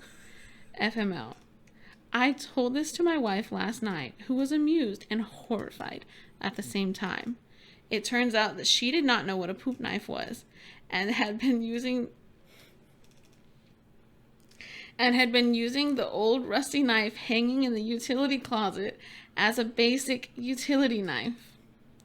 Thankfully, she didn't cook with it, but used it to open Amazon boxes. Oh, okay. She will be getting her own utility knife now. Yeah. Okay. But oh my gosh. Oh wow. It's also like, I mean, it's because there's different things I've heard of where people go their whole lives just believing something completely wrong, and then one day they learn. But like, how did you miss that one? And then also, how did because the parents have to also know that's not common, but they never explain that to their kids. They just let their kids think that was a normal thing. Is this dude homeschooled? This dude has to be homeschooled. Would that matter? I feel like, because it's like, how do you go to a public school? Judgmental. Yes. Oh, well, he did mention that he didn't use the restroom in that way for, a couple days. Some people might not go in public. I guess that might be part of the reason. So he's never pooped in public, so he's never had to deal with that. Is it too late for me to trigger warn this post? I'm just kidding. After the story. Well, yeah. Yeah. Oh my gosh. Yeah, no. He didn't know till he was 22, and he thought everyone had that. Nobody has that. Apparently, except them. But it's also so common in his own family for them to not even. Does that also mean all of his cousins have a poop knife? Right? It would have to. Does it expand outside of one family? Okay. Or does he talk to anyone else? Well, I don't know, but let's see if any of those questions get answered. So we have some comments and an edit. So I'll go to the edit first. Common question: why was this not in the bathroom instead of the laundry room? Answer: we only had one poop knife, and the laundry room was central to all 3 bathrooms. I have no idea why we didn't have 3 poop knives. All I know is that we didn't. We had the one. Possibly because my father was notoriously cheap about the weirdest things. So yes, we shared our poop knife. Okay. That's nasty. Yeah. I don't even like touching the toilet with gloves on to clean it. Not to mention going in I just cannot. How do you do that? I'm stunned. But to be fair, they're psychologically and developmentally speaking, you can get used to anything. I mean, that you're taught is normal. Yes, it's just more. Well, for one, it's still the previous question I brought up. How the hell is he never this has never been discussed ever? Him growing up. You might be. I mean, he has. This is all conjecture, obviously, but. You could have a point about the homeschool. Yeah, there's no way you talk to lots of people in you go to public places frequently, and then this never comes up for do you talk about your poops to other people? At the very least, if he's constantly or very frequently having giant poops, that also means that in public places, right? In if you're at a restaurant or something, and if you have that happen, what happens then? Like, if you've gone out to a restaurant and then you have to use the restroom while you're there, and then the big poop happens, or do you just rely on never having big poop while at a restaurant? I'm guessing they don't go out to eat a lot, but I just feel like we're I not mean, going to find father's the answer. notoriously cheap, so probably. You're right. The father's notoriously cheap. But it still is like, if you're in public, like, you never have to poop in public until you're like 22 years old, and that's the one time where you got to do the big one. I'm surprised. Yeah, I'm surprised they never pooped at someone's house. Yeah. But you know, I've heard a lot of people, mostly girls, saying that they don't poop at other people's houses and stuff. Yeah, I used it to is a hold thing. my everything Yeah. when I was in school, and then I learned that was a bad idea. Mm-hmm, It was just painful every day. Anyway, I'll probably cut that out. Okay. Okay, so these are all just comments about how classic it is. So I don't have any of the original comments, but yeah, that was the poop knife. Oh, man. Was that everything Ronnie told you it was? No. He mentioned that there was a knife that they would use to, like, cut up the Yeah, poop or but something. you can get But that I know it was from like the a title. family tradition. Like, I thought it was like some dude who just, like, last second, like, just had to do it, and he made, like, a weird poor choice. And that was Yeah. it. That was, like, the whole thing. Not like, Yeah. this is a Like a family. family Yeah. affair. Am I the asshole for blowing up on my girlfriend after therapy backfired? Ooh. This is one I ran across today. Yeah. So, yeah. This is already. I was immediately intrigued by the title because of, there's lots of debate about therapy effectiveness and blah blah blah with some people. So, anyhow, let's get it started.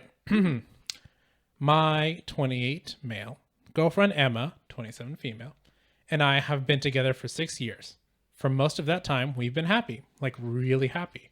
The kind of relationship people say just works, We were always on the same page, rarely fought, and genuinely enjoyed each other's company.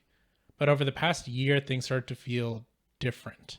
Small arguments here and there, more miscommunication, and just this weird sense that we weren't as in sync as we used to be. Sorry. It wasn't anything major, just the usual wear and tear stuff. Or so I thought. Emma, however, seemed to be more concerned. She started pointing out issues I wasn't even aware of, like how I supposedly wasn't listening enough or wasn't as emotionally available as I used to be. I admit I've been busy with work, but I thought we were doing okay. Still, I don't want to dismiss her feelings. Then about 6 months ago, she suggested we go to couples therapy. And I've always been I've always been a bit skeptical about therapy unless things are really bad, but I agreed because I figured it couldn't hurt. She said she found a great therapist through a friend and we should give it a try. I wasn't familiar with this Lily, but Emma was excited about it, so we booked our first session. At first, the session seemed fine. Lily asked good questions, got us to open up, and gave us some tools to communicate better. I felt like I was doing my best to listen and improve, but something felt a little off. Every time we talked about any issue, it seemed like Lily was always subtly siding with Emma. If I mentioned being stressed from work, she'd steer the conversation towards how I wasn't giving enough attention to Emma. If I brought up a disagreement, somehow it became about my communication issues. After a few weeks, Emma started using phrases like, Lily thinks you should try this, or Lily says you need to work on that. It felt like everything I did was being scrutinized and dissected by this woman I barely knew. I didn't want to be paranoid, but it seemed like Lily was slowly convincing Emma that I was the problem in the relationship. And every time I tried to voice my own concerns, they were brushed aside. Yeah, already a little scary. I tried to push through it, thinking maybe I was just being defensive. But it didn't stop. Every session, the same dynamic. It was like Lily was planting seeds of doubt in Emma's head, and Emma was running with them. I even started to wonder if maybe I was the problem. Was I actually this bad of a partner? You are. I'm just kidding.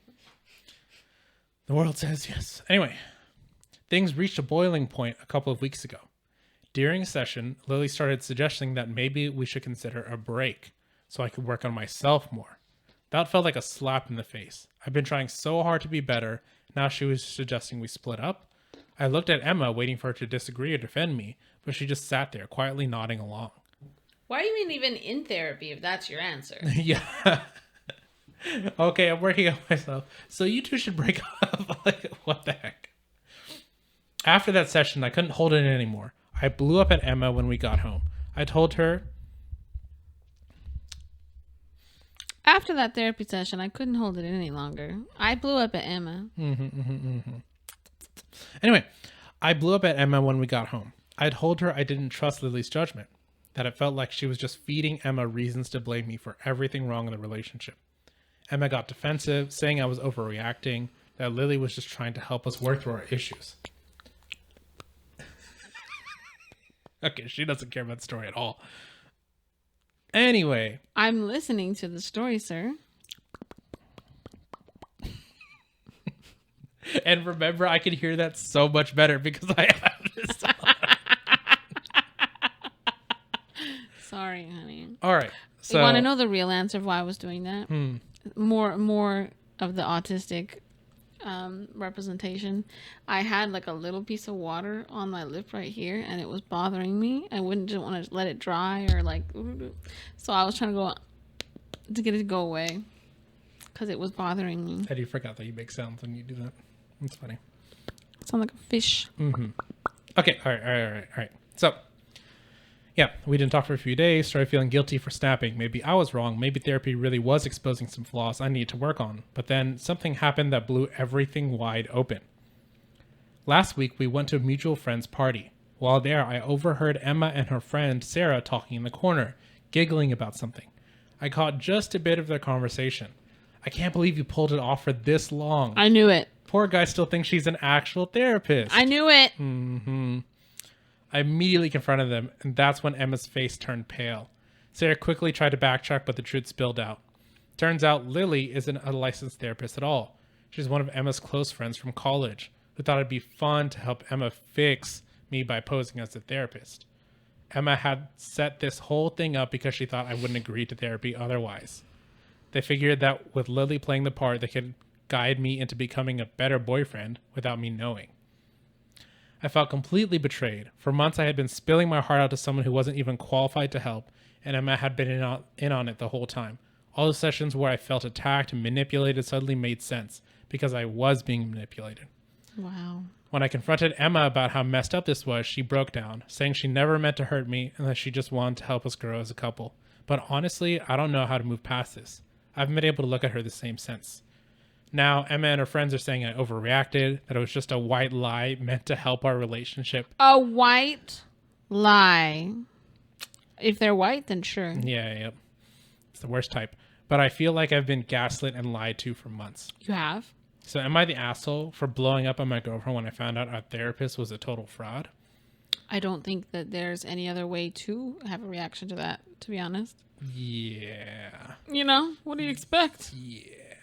That's as soon as you read the title, I was like thinking about that scene in Ozark.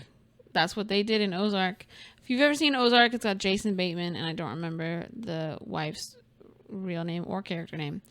But Ozark is... Sorry, I don't need to go into Ozark. But basically in Ozark, they were trying to do couples counseling, and they were both paying an actual therapist to take their sides. Both of them went to her behind each other's back and were trying to pay her to take sides. And she was just profiting off of that, and it was pretty funny. But that's the first thing I thought of is she's getting somebody that's not real. So, because I was like, my first thought was like, he needs to see her credentials. Why would you not want to see their credentials? That's weird to me. Yeah. But it's crazy that they were like, I didn't think you would agree to real therapy. That's bullshit. Yeah. That's complete bullshit because he had no problem agreeing to real therapy. All it took was like a little bit of convincing. And what makes you think he's going to agree to fake therapy any differently than real therapy? Yeah, so that's just complete bullshit. She was just saying some shit. Like everything else that was the real reason, which they just want to manipulate him into doing the things she wanted. Yeah, she was just trying to manipulate. That's also the idea of like, if you could keep up a lie for months on end, that is not a little white lie. That's not just a prank. A little white lie is I can't think of any really. There's very few. I didn't tell you that I'm planning your surprise birthday party or something like that. Right. That's like the small thing that like didn't hurt. If anything, maybe Or it like helps or maybe something. they messed up the dinner, but they were really excited about it, and you're like, yeah, it's good, honey. Yeah, or something like that. Not like a long term you're lying about it, but just like for the day they messed up and you don't want to let them know. Yeah. That's still Yeah. it's just a little white lie that I manipulated you for months on end. Yeah. No. Which that's downplaying their responsibility in this relationship. Situation. Yeah. I mean, kind of both apparently. Which it's I don't know And if that clearly she relationship's didn't gonna like, last for she so long. thought she was going to get her way. She was like, wow, this is how I'm going to get my way, and blame it all on him. And my guess is both of them have problems. Well, clearly she has problems. I don't even know if he's the source of any of these problems. It could just be she wanted to be take, selfish. We don't know. Yeah. But yeah. But either way, can you imagine the long-term effects this is going to have on him for the rest of his life? Yeah, no. He may like, never go back to therapy. Yeah, and he's gonna have insane trust issues because being lied to for that long amount of time means that it's gonna take that long of being told the truth before you finally believe the truth. Usually it's like 10 times longer. Yeah. So yeah, he's gonna feel like this question of am I being manipulated for like so many other things for the rest of his life because of that. I had a story similar on Smosh this week where they read Reddit stories, and basically the story was something along the lines of this girl broke up with this boyfriend because she had 6 friends, a group of 6 friends who made up a lie and said he cheated, he did this, and you need to break up with him. He's not a good guy, Also, you should date our friend Alex. I think his name was Alex or something. And so she did break up with him. They were planning like a future together. They were a long-term couple. They wanted to get married. They had really good chemistry. And the only reason she broke it off is because it was convinced. 6 people against 1. So he just seemed like an a-hole who was, trying to cover himself. And so she broke it off. And then like a year later or 2 years later or something like that, one of the friends like DM'd her and was like, hey, like I gotta get this off my chest. This is what happened. Yes. And then the friends, she had to lock them all off, she said, I think. And then she did end up contacting the guy and be like, yeah, this is what happened. Like, I'm so sorry, I found out the truth now. And they did end up starting dating again. I don't know if they're gonna last as long as they would have if this never happened. Yeah. But to me, I'm like, dang, at least that was a happy ending. Like, because somebody told the truth at the end, and at least she has the one guy. Yeah. But holy crap. Yeah. And that's the other sucky thing is you don't even know if it's a happy ending. It's just like at least there's something. But like it's very possible that a relationship won't work because of the trauma from that event. They seemed like they were in a good place. He seemed like he was like, no, I get it. Yeah. And like, I want to be around you. Because they were spending a whole bunch of time together as soon as they Found out. Yeah. And also like the fact that in that situation the girl immediately cut off those friends like showed that she wasn't. I think she said she was going to. Oh. But I don't know. I mean, I don't know. Yeah. Anyhow, in regards to this story, one of the things that a lot of the comments are all saying this person's not the asshole. But one of the things that keeps coming up a lot is I think you can actually take a legal action, and you really should. That stranger was pretending to be a licensed therapist. Oh, Used to yeah. extort information you would not share otherwise and manipulate you with it. This has to be illegal on so many levels. Besides, did they also have you pay that's for a those sessions? good point. Yeah. I'm assuming she was saying, "Oh, I'll pay," but that's a good point too. Like, where money? Question mark. She was posing as something you do have to have a license for.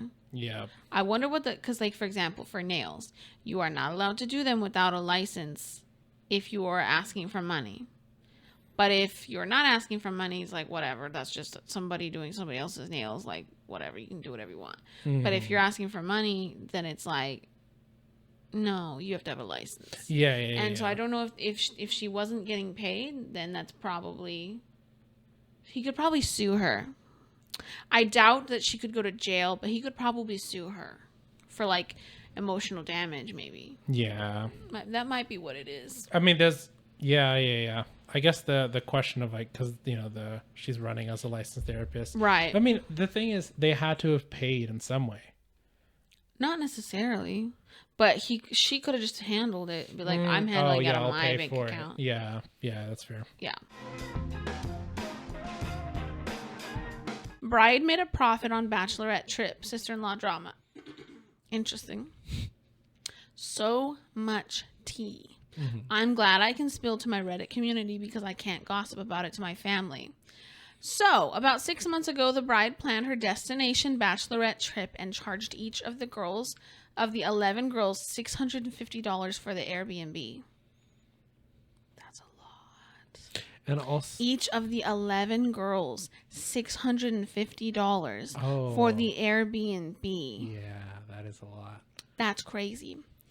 I was salty about the high cost, but it's my sister-in-law, so I sucked it up and paid her. I was also suspicious about the high as fuck price, but I did cross-check the Airbnb listing and it checked out. Yes, this bee wanted a $2,300 a night beachfront house. $2,300 a night. That's crazy. yeah. For how long was it? I'm guessing the weekend, so Okay. 2-3 days. Uh-huh. I actually don't know. Yeah. Well, I'm chatting about my wedding stuff with my brother, who is marrying future sister-in-law, and he said something along the lines of, what a relief her dad paid for the Airbnb, because that would have been so expensive for your group. I about choked. I said, hey, are you sure about that? Because all 11 girls paid $650 for the house alone. Maybe run it by her. His face turned purple, so I take it he had no idea. Yeah, that she just scammed the fuck out of everyone. Okay. To add to the greed going on here, when I got married, I flew her out, paid for her accommodations, paid hair and makeup, paid for her bridesmaid's dress, and paid transportation because she was going through a hard time. Now she has the balls to steal from me. These people are rich. Okay. Yeah. I get that weddings are expensive, but don't have one if it requires stealing from your bridesmaids. Yeah. Like, seriously. Yeah. I'm assuming I'm the only bridesmaid who is aware of what's going on here. Not sure if I should spill to the group, or just let it go. Yes, spill the group. There's a yeah. There's a chance her dad stepped in and paid for it after the fact, and she just chose not to refund us. I'm not clear on the exact situation and want to avoid embarrassing my brother. Update number 1. Sub update. Yeah. Oh my gosh. Yeah. All right. The update to the update. Yeah. For real. Update number 1. Thanks for all the advice and support. Yes, I agree with most of you who are saying I'm morally obligated to spill the beans because $650 is not child's play. This is what I'm going to do. First, I'm going to talk to my brother and give him a chance to clear it up with sister-in-law. Before I make a scene, I want to understand what's really going on. For example, did daddy pay for the trip but sister-in-law decided to put that towards a different wedding expense? Things like that. That answer will determine how/when I tell the rest of the bridesmaids. I'm going to give my brother only 1 to 2 days because this trip is literally next week. Yeah. Stay tuned for update number 2. All right, so I regrouped with my brother. My mom also stepped in, bypassed my brother, and got some more info directly from her dad. Here's the tea. Future sister-in-law's dad did not offer to cover the cost until a few months after we all paid for the trip. Okay. This was after he found out the cost and was pissed that she chose a $2,300 a night house and asked us to pay. Apparently, he threatened not to pay for the wedding if she added more expenses onto the wedding party. Turns out she originally wanted it at the Maldives and he forbid her. That sounds expensive, but I don't really know what that is. Mm-hmm. According to my mom, who chatted with him directly, he felt embarrassed, and when he heard about the Airbnb price and wanted to save face with my side of the family, so he gave sister-in-law about $7,000 to cover the cost of the house. She was supposed to refund us, but obviously that never happened. This is where it gets good. So my mom went total FBI and learned that in addition to not paying us, sister-in-law didn't put the money towards a different wedding expense either. She doesn't have it. So where did it go? What did she spend it on? There is currently a full-blown investigation going down between our two families right now. I have been asked by my mom not to alert the bridesmaids just yet until we get the last bits of info and come to a resolution with both sister-in-law and her dad, but we will tell them ASAP one way or another. I will come back tomorrow with another update. Wow, crazy. This person's a psycho. Wow. Update number 3. The plot thickens. So as this drama is all unfolding, the maid of honor, who doesn't know what's going on yet, is continuing her duties. We all get a 4-paragraph text from her outlining the dress code for each night of the bachelorette, per the bride's orders. Keep in mind, the bride is asking us to go all out and buy new outfits for each night of the trip. And the themes are wild. Animal print Thursday, faux fur Friday, sparkle dress Saturday, and Barbie brunch Sunday. So not just On dressing top nice. of the 650, suppose. Yeah.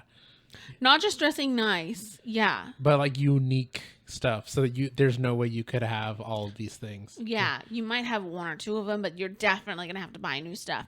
And you know she wants you to dress like club, really fancy. Yeah. All right. As if we're going to go all out and buy that shit 1 week before the trip, or at all. Thankfully, the bridesmaids seem to be waking up to the bullshit. Several of them wrote back saying they won't be able to pull together those outfits in time, and one flat out said it's just not going to happen. But that's just a side story to the absolute shit show that is unfolding. My mom is very involved now, as she's paid a decent chunk of this wedding as well, and does not like that the bride is throwing around thousands of dollars from her dad, as well as lying to the bridal party.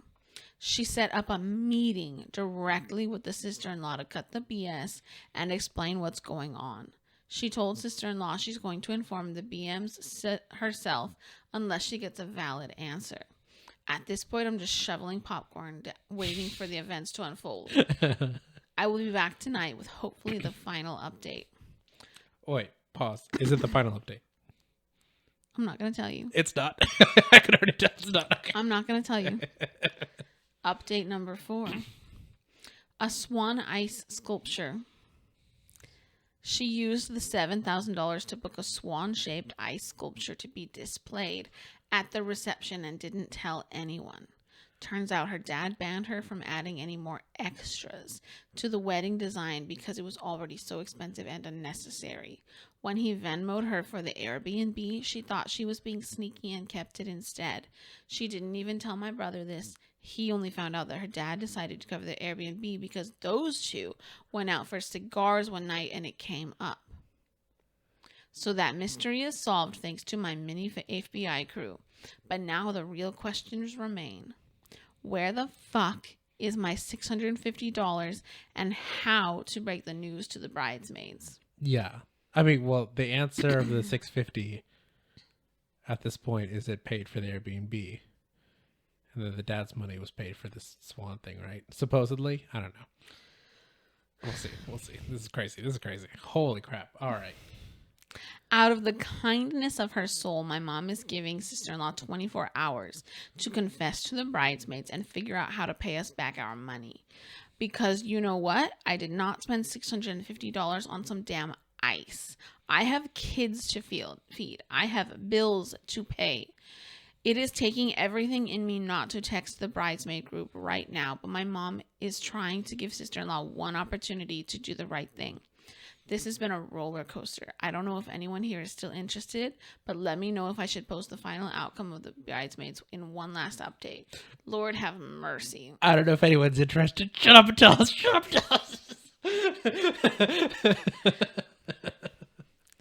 Update number 5. Okay. Okay, as promised, here's the latest tea. Served boiling hot. This is a long update. I'm going to try and get everything in. First, let's start with the bride's explanation to her family, myself, my mom, my brother, her fiance, and her dad. She broke down crying that the wedding planning has been getting to her head, and she has been crushed under the pressure to have the perfect wedding, which she felt couldn't go on without this alleged ice swan. I didn't buy her sob story. After this whole incident, I think she is a delusional, controlling, attention-starving bridezilla who is using the wedding as a way to compete with other girls on Instagram. By the way, her job is influencer. If I didn't mention that yet. Explains so much. Okay, yeah. Oh my gosh, that explains so much. My brother took the bait.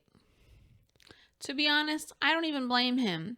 This is his future wife, Yeah. and he said he wants to help her with her mental health and get her back to a good place. He is disturbed by the situation, but will continue to support her. The wedding is on, for those who were curious. Yeah, that's, oh my gosh. I mean, it makes sense, fully makes sense, but that he would still take the bait because, then otherwise he'd have to live with the reality that he's, was about to marry a psycho, so he's going to continue lying to himself. Oh, that's so sad. Oh, and there's more. Oh, there's more. Okay. Oh my gosh, that is crazy amount more. Now let's get into the matter of the $7,000 missing dollars, whether we're getting our money back. The sad, gut-wrenching answer, probably not. Her dad said he has already paid the Airbnb cost once and he'll not do it again. He said his daughter is 31 and needs to get herself out of her own mess and figure out how to make it right. She chimed in that the $7,000 is gone and asked how she would possibly pay us back. My brother refused to pay for her screw up. While I love that everyone is finally forcing this bee to be an adult, I would like my money back more. Unfortunately, we're not going to get it unless she magically wins the lottery or gets a real job. For those that asked, there is nothing we can do legally. We all willingly paid a fixed amount and we would have to move mountains and spend more money to sue. Plus, while she was incredibly shady and a terrible friend, she technically didn't do anything wrong that we could prove. That's true. That all that tech was technically given freely. Yeah. Also, Now- she's sorry. apparently not a very good influencer if, she's not able to make any kind of money off of it, so. Ooh, burn. Real, if you're going to claim that as your main job, yeah. Now on to the bridesmaids. After some threats from my mom, sister-in-law finally broke down and contacted the bridesmaids in our group chat. She sent a text that made my skin crawl. Hey ladies, you're my bride squad, so I feel compelled to share that my dad recently offered to pay for our bachelorette accommodations. However, being that the wedding is so expensive, I have decided to put his donation toward a wedding expense. I hope you all understand, and I can't wait to party with you all next week. Hey ladies was already the worst part. Damn. It's so formal. Yeah, and it skirts it entirely. She's such a manipulator. Yeah. Oh, hell no. Yeah. I immediately replied back, making sure everyone knew the expense was an ice sculpture, an ice swan. Come on, people. Many of them replied and expressed how they would have loved to use that $650 for something more important. But ultimately, no one has backed out. One of the girls started a side chat without the bride and asked if there's any chance of getting our money back if we force sister-in-law to cancel the reservation. Unfortunately, since we're only a week out, we aren't eligible for our refund. They decided to go through with the bachelorette, or else this would be a literal waste of $650. That's fair. You are technically going on a trip to Just a really fancy beach house. Yeah, if there's absolutely no getting your money back, so might as well just do it. As for myself, I'm in the same boat. I would rather run myself over than go on this trip. But $650 is not a small amount, and I can't fathom just throwing it down the drain. I haven't made my final decision yet. If I do go, I'll solely be avoiding... I will slowly... What? If I do go, it will solely be to avoid eating the $650 plus my airfare. I will not be doing any of the planned events or outfits or contributing $1 even more. I would not... even $1 more, sorry. I would have my own mini vacation as best I can. I'm really upset that it seems like this crazy person is going to get her way after all. I had slowed down my speaking to a normal level, but I think I'm going to have to speed up again because this is a long story. That's crazy that it's still so much longer. This is already so much insanity. We're not even halfway down the page. All right. Mini update 5.A. There are so many curious comments coming in, so I want to keep you in the loop.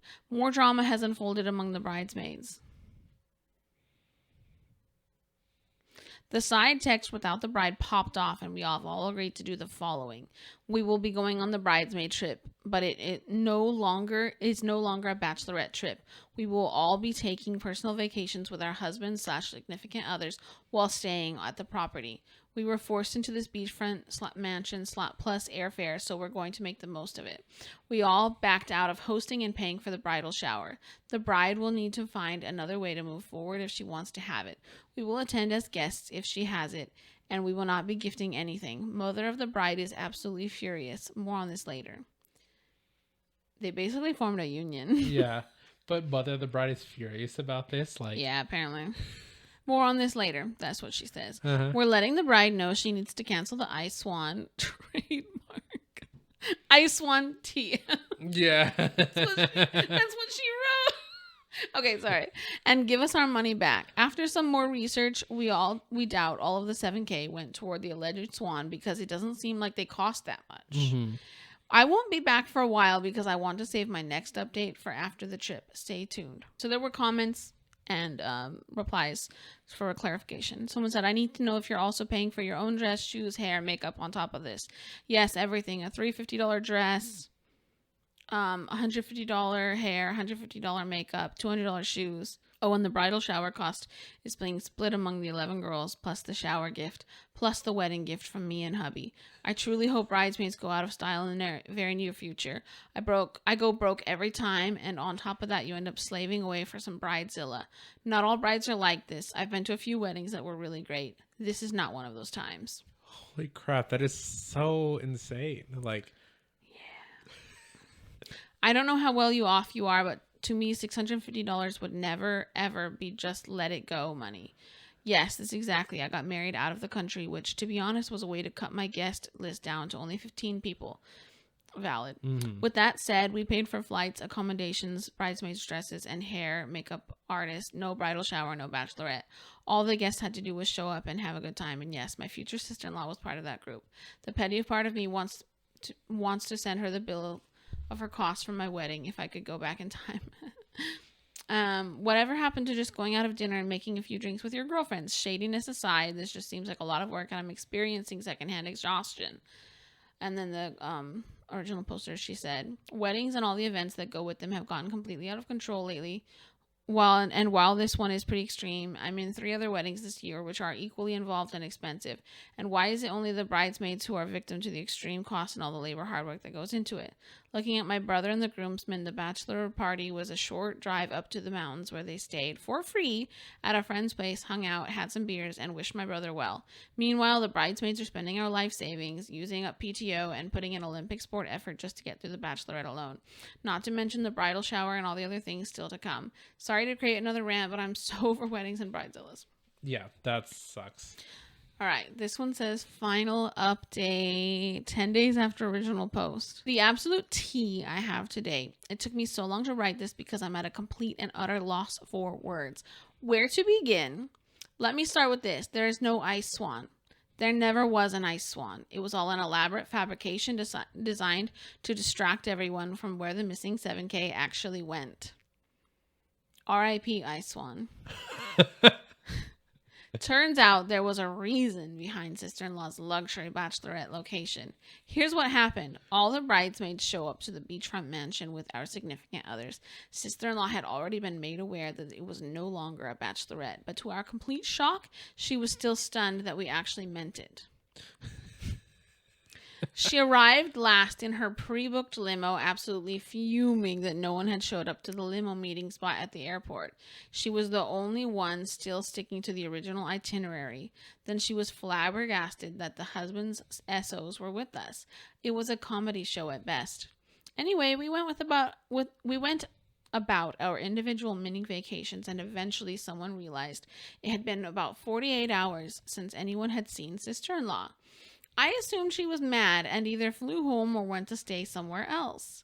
Then the unthinkable unfolds. Sister-in-law rolls up in the driveway in a wheelchair, being pushed by 2 female nurses. I don't think that part's important. But the entire group jumped into action thinking something horrible happened. Everyone ran over to see what was going on, but the nurses ushered us away and wheeled sister-in-law into her room. At this point, I'm actually very concerned. We are all banging on her door asking if she's okay. The nurses eventually leave and say they legally can't reveal the nature of her health issue, but assure us she's fine. I call my brother and mom, but get no answers, so I finally decide to call her mom. Poor choice, probably. Mother of the bride reveals what actually took place. She isn't sick. She didn't have a health issue. There was no accident. She got her boobs done.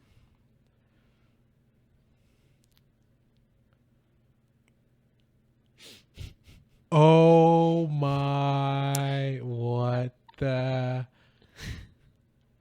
Yes, folks, you read that correctly.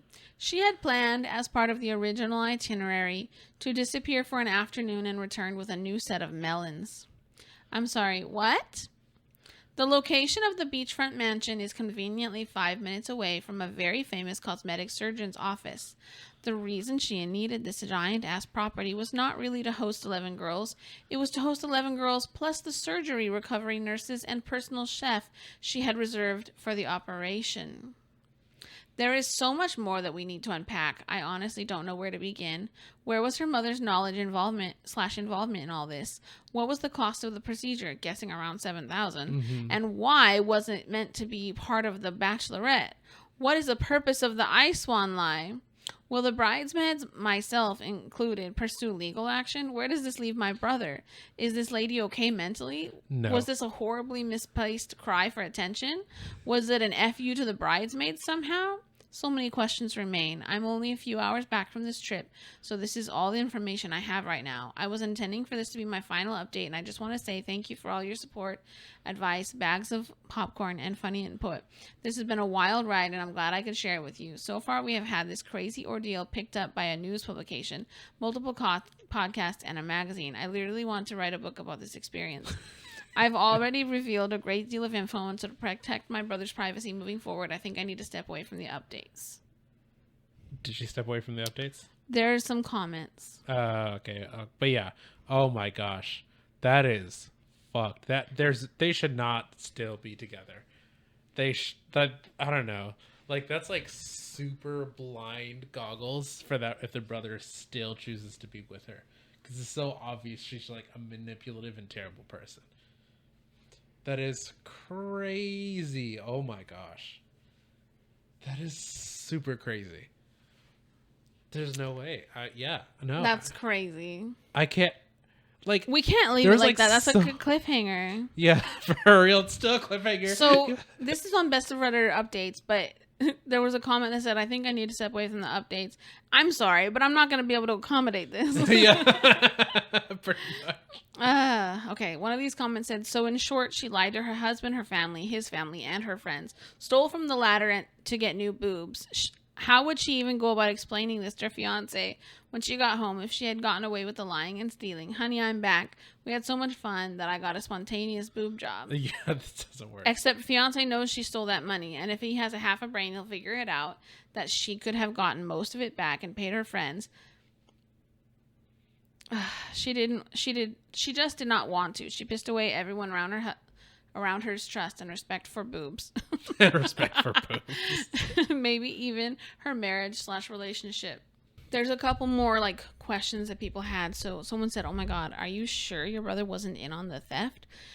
Because breast augmentation isn't exactly something you do without consultations and having someone to help you for the ensuing few weeks following the procedure. Did her mother know and she was in on it? I'm assuming father of the bride and mother of the bride are divorced. If your brother is truly in the dark, his fiance is throwing red flags around like Oprah through car keys. And he still has time to back out of this. She replied, so far I know that my brother was aware of the procedure but never imagined our money went towards it. We're still figuring out exactly where the money went. Apparently there was going to be some grand boob reveal during the batch and we would all celebrate her. I'm still piecing together the details crumb by crumb. Someone said, when is the wedding? I understand it takes 4 to 6 weeks for the swelling to subside, But I'm also wondering if the sister-in-law had her dress made to fit her new anticipated bust size, or just decided to let her cups runneth over. Yeah. I looked it up, and boob jobs in LA cost anywhere between $7,000 to $15,000. I'm guessing with a famous plastic surgeon, the cost would be toward the upper end of the range. 2 private nurses in LA are going to run at least $200 a day, and if that's it, and that's if they don't spend the night. The private chef would cost another couple hundred if he only does 1 meal. I wonder who the bride conned to get the rest of the money. Someone else said, I feel like you think you're protecting your brother, but he is enabling her now. And please tell me everyone dropped off from the bridal party now. I feel like you've got enough messages and proof now for the bridal party to sue her. She said, I don't know the costs yet or the timeline that she organized all these things. We're still gathering information. I can't speak for the other bridesmaids, but my husband works remote and was more than happy to tag along. Plus, he got to leave the kids at grandma's, which is another incentive, lol. As for the new Melons, this is total speculation, but I'm betting she has an OnlyFans. I know her influencer career, if you can call it that, is not working out, and I've seen several influencers switch over to OnlyFans. Not trying to cast even more judgment on her, but I just wouldn't be surprised at this point. Another commenter says, so she gets wheeled past you, and you and the bridesmaids find out that she got a boob job with your money, and you all just left without any follow-up discussion? What did the other bridesmaids say? How was there no confrontation with the bride at this point? Of course there was a confrontation, questions, discussion. It simply has not yielded all the answers yet. We also didn't chain down the bride and waterboard her for answers. We took it all in and tried to end our trip on a somewhat normal note. Yeah. Dang, that is GG. And oh my gosh, dang, looking at you scroll without on that is crazy. That is so much. And that's so terrible. I had to go yeah. to get to the top of that. It's crazy. I think we took 45 minutes just to read that story. Yeah, like that's a terrible person. So like all around terrible person. Like very manipulative of everything, which I guess explains like oh my gosh, influencer explains so much, like insanely. It's labeled, even if it's fake, I'm still fully invested. That's like its official labeling. That's funny. I mean, it was a crazy story. That was a wild ride. To be fair, if the influencer ends up like actually being identified through the story, she'll probably get more attention. Yeah, let's not identify her. Yeah, but yeah, it's gonna be like it's gonna turn just like love to be crazy assholes. I mean, that would be good reality TV content. Exactly. Yeah, this girl like is a terrible person. It'd be great for TV. If being a terrible person is just the way to go. So yeah, absolutely. So anyway, he started being really nice to me around 2 weeks ago and was making me food, baking me cakes and stuff, which he never usually cooks, so I was so happy he found a hobby. I did notice sometimes I feel sick and dizzy after eating, and I just put it down to lack of sleep and hormones. Anyways, a friend of my partner's came into my work today. I work in a cafe, and he said he needed to speak to me when I was free. So, and I was free at the time. He told me that my partner has been collecting slugs from the garden on fruit and has been putting out, on fruit that he's been putting out there and putting them in my food, blending them up. He even sent this friend, my goodness. He even sent this friend pictures of a bag of slugs he had collected and the picture of blended slugs. So he sent them proof. Okay. I feel really sick to my stomach. I don't know why he would do this. This is so out of character for him. I asked him why he was doing it, and he accused me of snooping through his messages, which I would never do, and got so angry at me for not being able to take a joke. So feeding someone slugs. What the in their heck? food. For a long period of time. Long period of time. That's a joke. That's a joke. It's just guys. a prank, bro. My goodness. Ugh, I feel disgusting. I love him to pieces, but I just don't understand his way of thinking just now. Am I overreacting? I don't know what to do, and I feel lost. Okay, no, you're not overreacting. Yeah, that's the Is first this an one. Am I the A-hole? Is he the I think a-hole? this... I don't know what this was originally posted on. Relationship advice. Okay. Jeez. Every answer for relationship advice, break up. If you're on Reddit asking for relationship advice, maybe it's over. Yeah. Especially if you end up with a popular post, because that means that something crazy Oh, that has means that happened. something crazy went down. Yeah. Or it's just, your partner cuts up their poop with knives. Anyway, yeah, so Yeah. I was horrified when I first read this. By the way, there are updates. I just wanted to get your thoughts. Yeah, on no, this. yeah. Okay, wait. So obviously the main question is like the reason of why. Like that makes no sense for it's just a prank bro to do this. Like if maybe once, that's a disgusting one-time prank, but like then that's what you qualify as it's a prank when you do it one time and you laugh at them. Like this though. Like it's like out of nowhere doing it multiple times, and then also like to like take pictures and send it to other people, and then like think that like they're gonna agree. Haha, funny dude. Yeah, let's keep doing that for a while. I feel like this is more premeditated than a prank should be. Yeah. Pranks are funny, haha, we're both laughing. I mean, Does that make yeah, sense? no, that's how it's supposed to be. Yes. Yeah. Right. Well, yeah, I'm not talking about like prank channels and stuff like that. This feels like a prank channel type stuff, but like the worst kind. Yeah, but they would do it once and they would do it on camera and they would tell them immediately. Yeah. Because they want to see their face. Yeah. This person is doing it without telling her. They're getting some sort of sick enjoyment out of her not even knowing that this is happening. Yeah.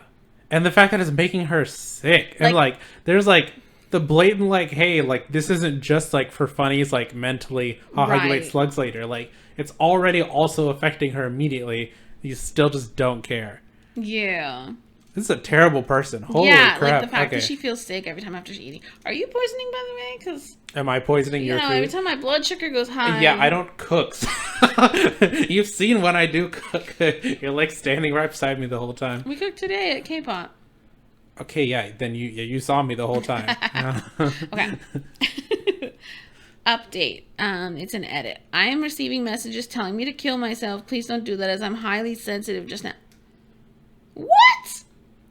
Why would people say that? Maybe because they think it's fake. Yeah, We're well, gonna yeah, brush yeah. over that. I went to urgent care last night in the early hours of the morning and waited and was finally seen around 6 a.m.-ish. I had some tests and I have a high levels of metaldehyde in my blood, whatever that is. I was kept in monitoring and have some ulcers in my stomach, which I was aware of because I was hospital 2 months ago for a burst ulcer. Originally, I thought it was stress, but now they said it could be because of the poisoning. Because of, the poisoning. I could have... So like as in he was doing this for 2 months. Oh my gosh. Oh, yeah, he was doing this for a long time. Let me go back to my spot. I'm also still thinking about earlier when he's like mad that like, oh, you went through my phone.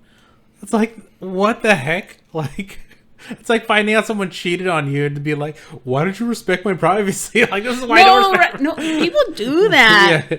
What? You went through my phone? Yeah. You're so horrible. I Yeah. can't believe you would do that. That's so disrespectful. Yeah. You don't even care about me. You're... You know the speech too well, okay? No. But, I yeah. can't believe you would go through my phone. Yeah. Like, do you know how to... Okay, I could go on. And the fact that she didn't even do that. Someone just like had to like go fess up to her because like another person realized how terrible this is and this dude Yeah. still I'm didn't- like points for the friend. Yeah. Because I'm assuming they immediately-ish told her. yeah. Like they were like, no. Like this is not okay. Mm-hmm. Okay, so there's a lot more, by the way. I could have an infection of some kind as my temperature is high, but they haven't found anything that could be causing that yet. They've checked my heart and it's fine. I am due to have heart surgery this year, but they're delaying it due to ulcers and infections and the fact I kept getting sick. Which is okay. I have an appointment to see my cardiologist. I don't know when, but she has one. I contacted the police and wrote a statement and was asked some questions. Anyone who knows me in real life, please don't post mine or my partner's name, as the police said it would destroy the investigation. My ex refused to say anything to the police or to me. However, he did say he would speak to his friend and only him. He then spoke to me. I was not alone. I was with... I'm getting a phone call. My phone's now on silent. Good job. Sorry. Here's some ASMR to make up for it. Okay. Sorry, let me reread that. My ex... So he spoke to the friend, and then the friend spoke with her. And he confessed to doing random experiments on me / tests starting a few months after we moved in together. It started with spitting on my toast. And then the week later, he replaced my propranolol, which is a beta blocker, with salt. He emptied the capsules and put salt in, is what she's saying.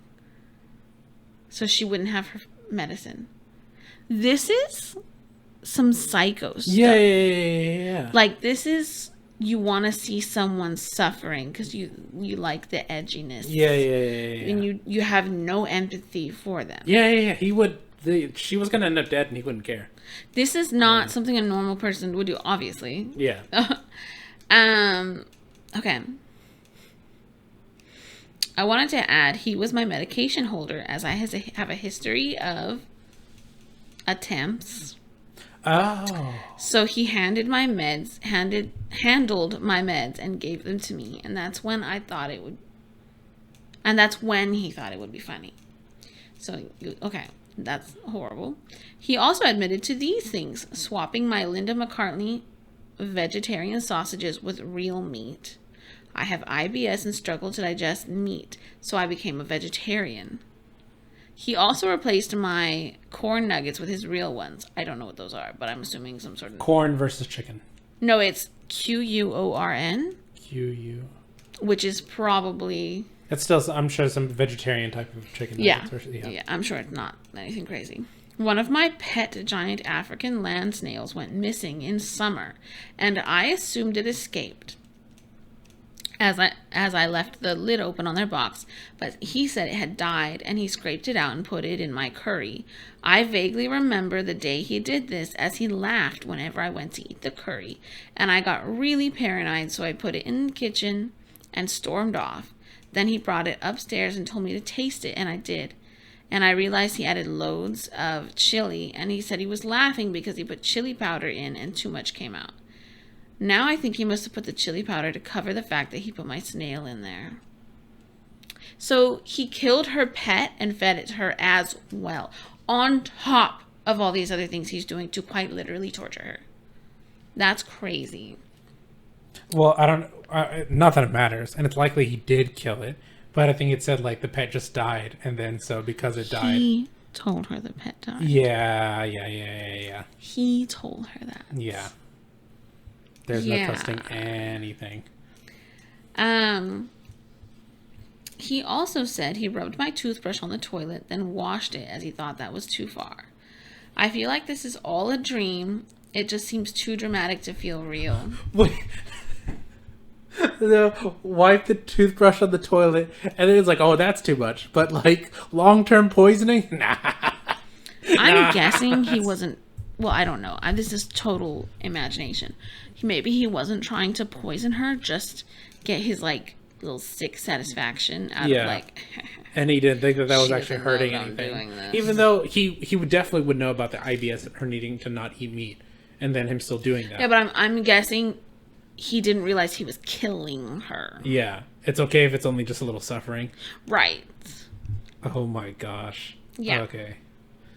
That is That's so messed up. And it sucks to be like, do that. For one, going to the relationship and he's fully aware that she's someone who is not doing well with happiness and dopamine. And to still kind of do stuff like that to her. And then like, so this is like a huge bomb for her. Oh my gosh. And like what seems like a relationship that was for a while with someone that she was really trusting. Holy crap, she's never trusting anyone anymore. I hope she left him because this was already a couple years ago, I think. Oh yeah, no. I hope she left him. She already referred to him as ex in that post, I'm pretty sure at one point. Did she? Yeah. I think partner and then ex. No, my partner. I thought she later said ex. I don't remember her saying ex. Oh. If it said ex, I don't know where. I was reading. She was referring to twin. Oh, yeah, she did say ex. Okay, yeah. Okay. Yeah, okay, good. He promises he never did any of this to the animals. He says he didn't know why he did this and that he loves me truly and that he felt compelled to do it, which I understand as I suffer from OCD and get compulsions and impulsions. What? Yeah, that's the same. You know, when I want to like organize and that stuff. he really loves taking care of me and feels it's his purpose, and he didn't mean to cause serious harm.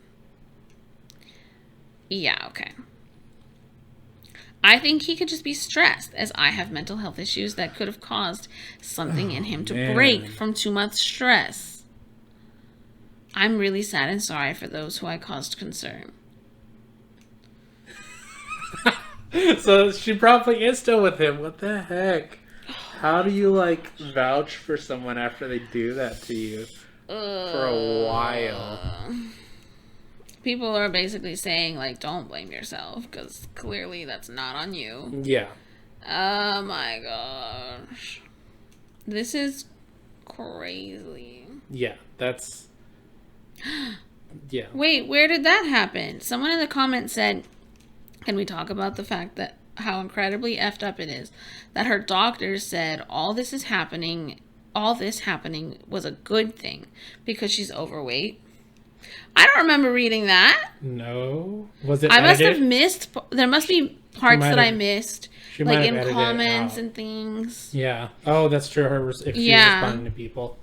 Yeah. Okay. Oh my gosh. Okay, so everyone in her life really hates her, apparently. Oh my gosh.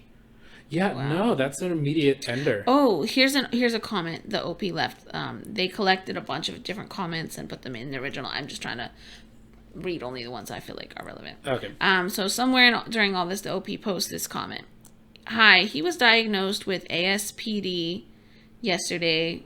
What is ASPD? Antisocial personality disorder. Uh-huh. That's got to be what that is. That is what psychopaths are. Oh, That's the same thing. Uh-huh. That's sociopath. Yeah. Antisocial. That's what they call it. Personality disorder yesterday and admitted everything to me and how I was his way of looking normal to the outside world. He had manipulated me by giving me everything I wanted because she has BPD, which means she bipolar disorder, so or borderline. I don't know if it's borderline or bipolar. I think it's borderline usually when they say BPD, which causes a lot of attachment issues. So you tend to attach to people. That's not the only thing that there is to it, but that is one of the main aspects is you tend to get very attached in a lot of ways. So by giving me, he manipulated me by giving me everything I wanted, love, affection, compliments. He began testing me emotionally at first with cheating to see how I would react, but I forgave him and then began with food and stuff to see how long until I got sick. I'm still baffled. The person I knew I never really knew at all. He is a psychopath and he gives ASPD sufferers a bad name. He knew I was vulnerable due to my mental and physical illnesses. He became my career, but was my carer, but was torturing me at the same time, and I was unaware of any of this. He rescued me from an abusive situation and then put me into a new one. That is how he works. That's how most of them work. Yes, that's extremely They find common. people who were victims, and then they're Right. the easiest to manipulate, quote unquote. Yeah. Yeah, that is very common with people with that disorder as well as narcissists. They will prey on people who are more vulnerable. Ooh. That's painful. That whole thing is painful.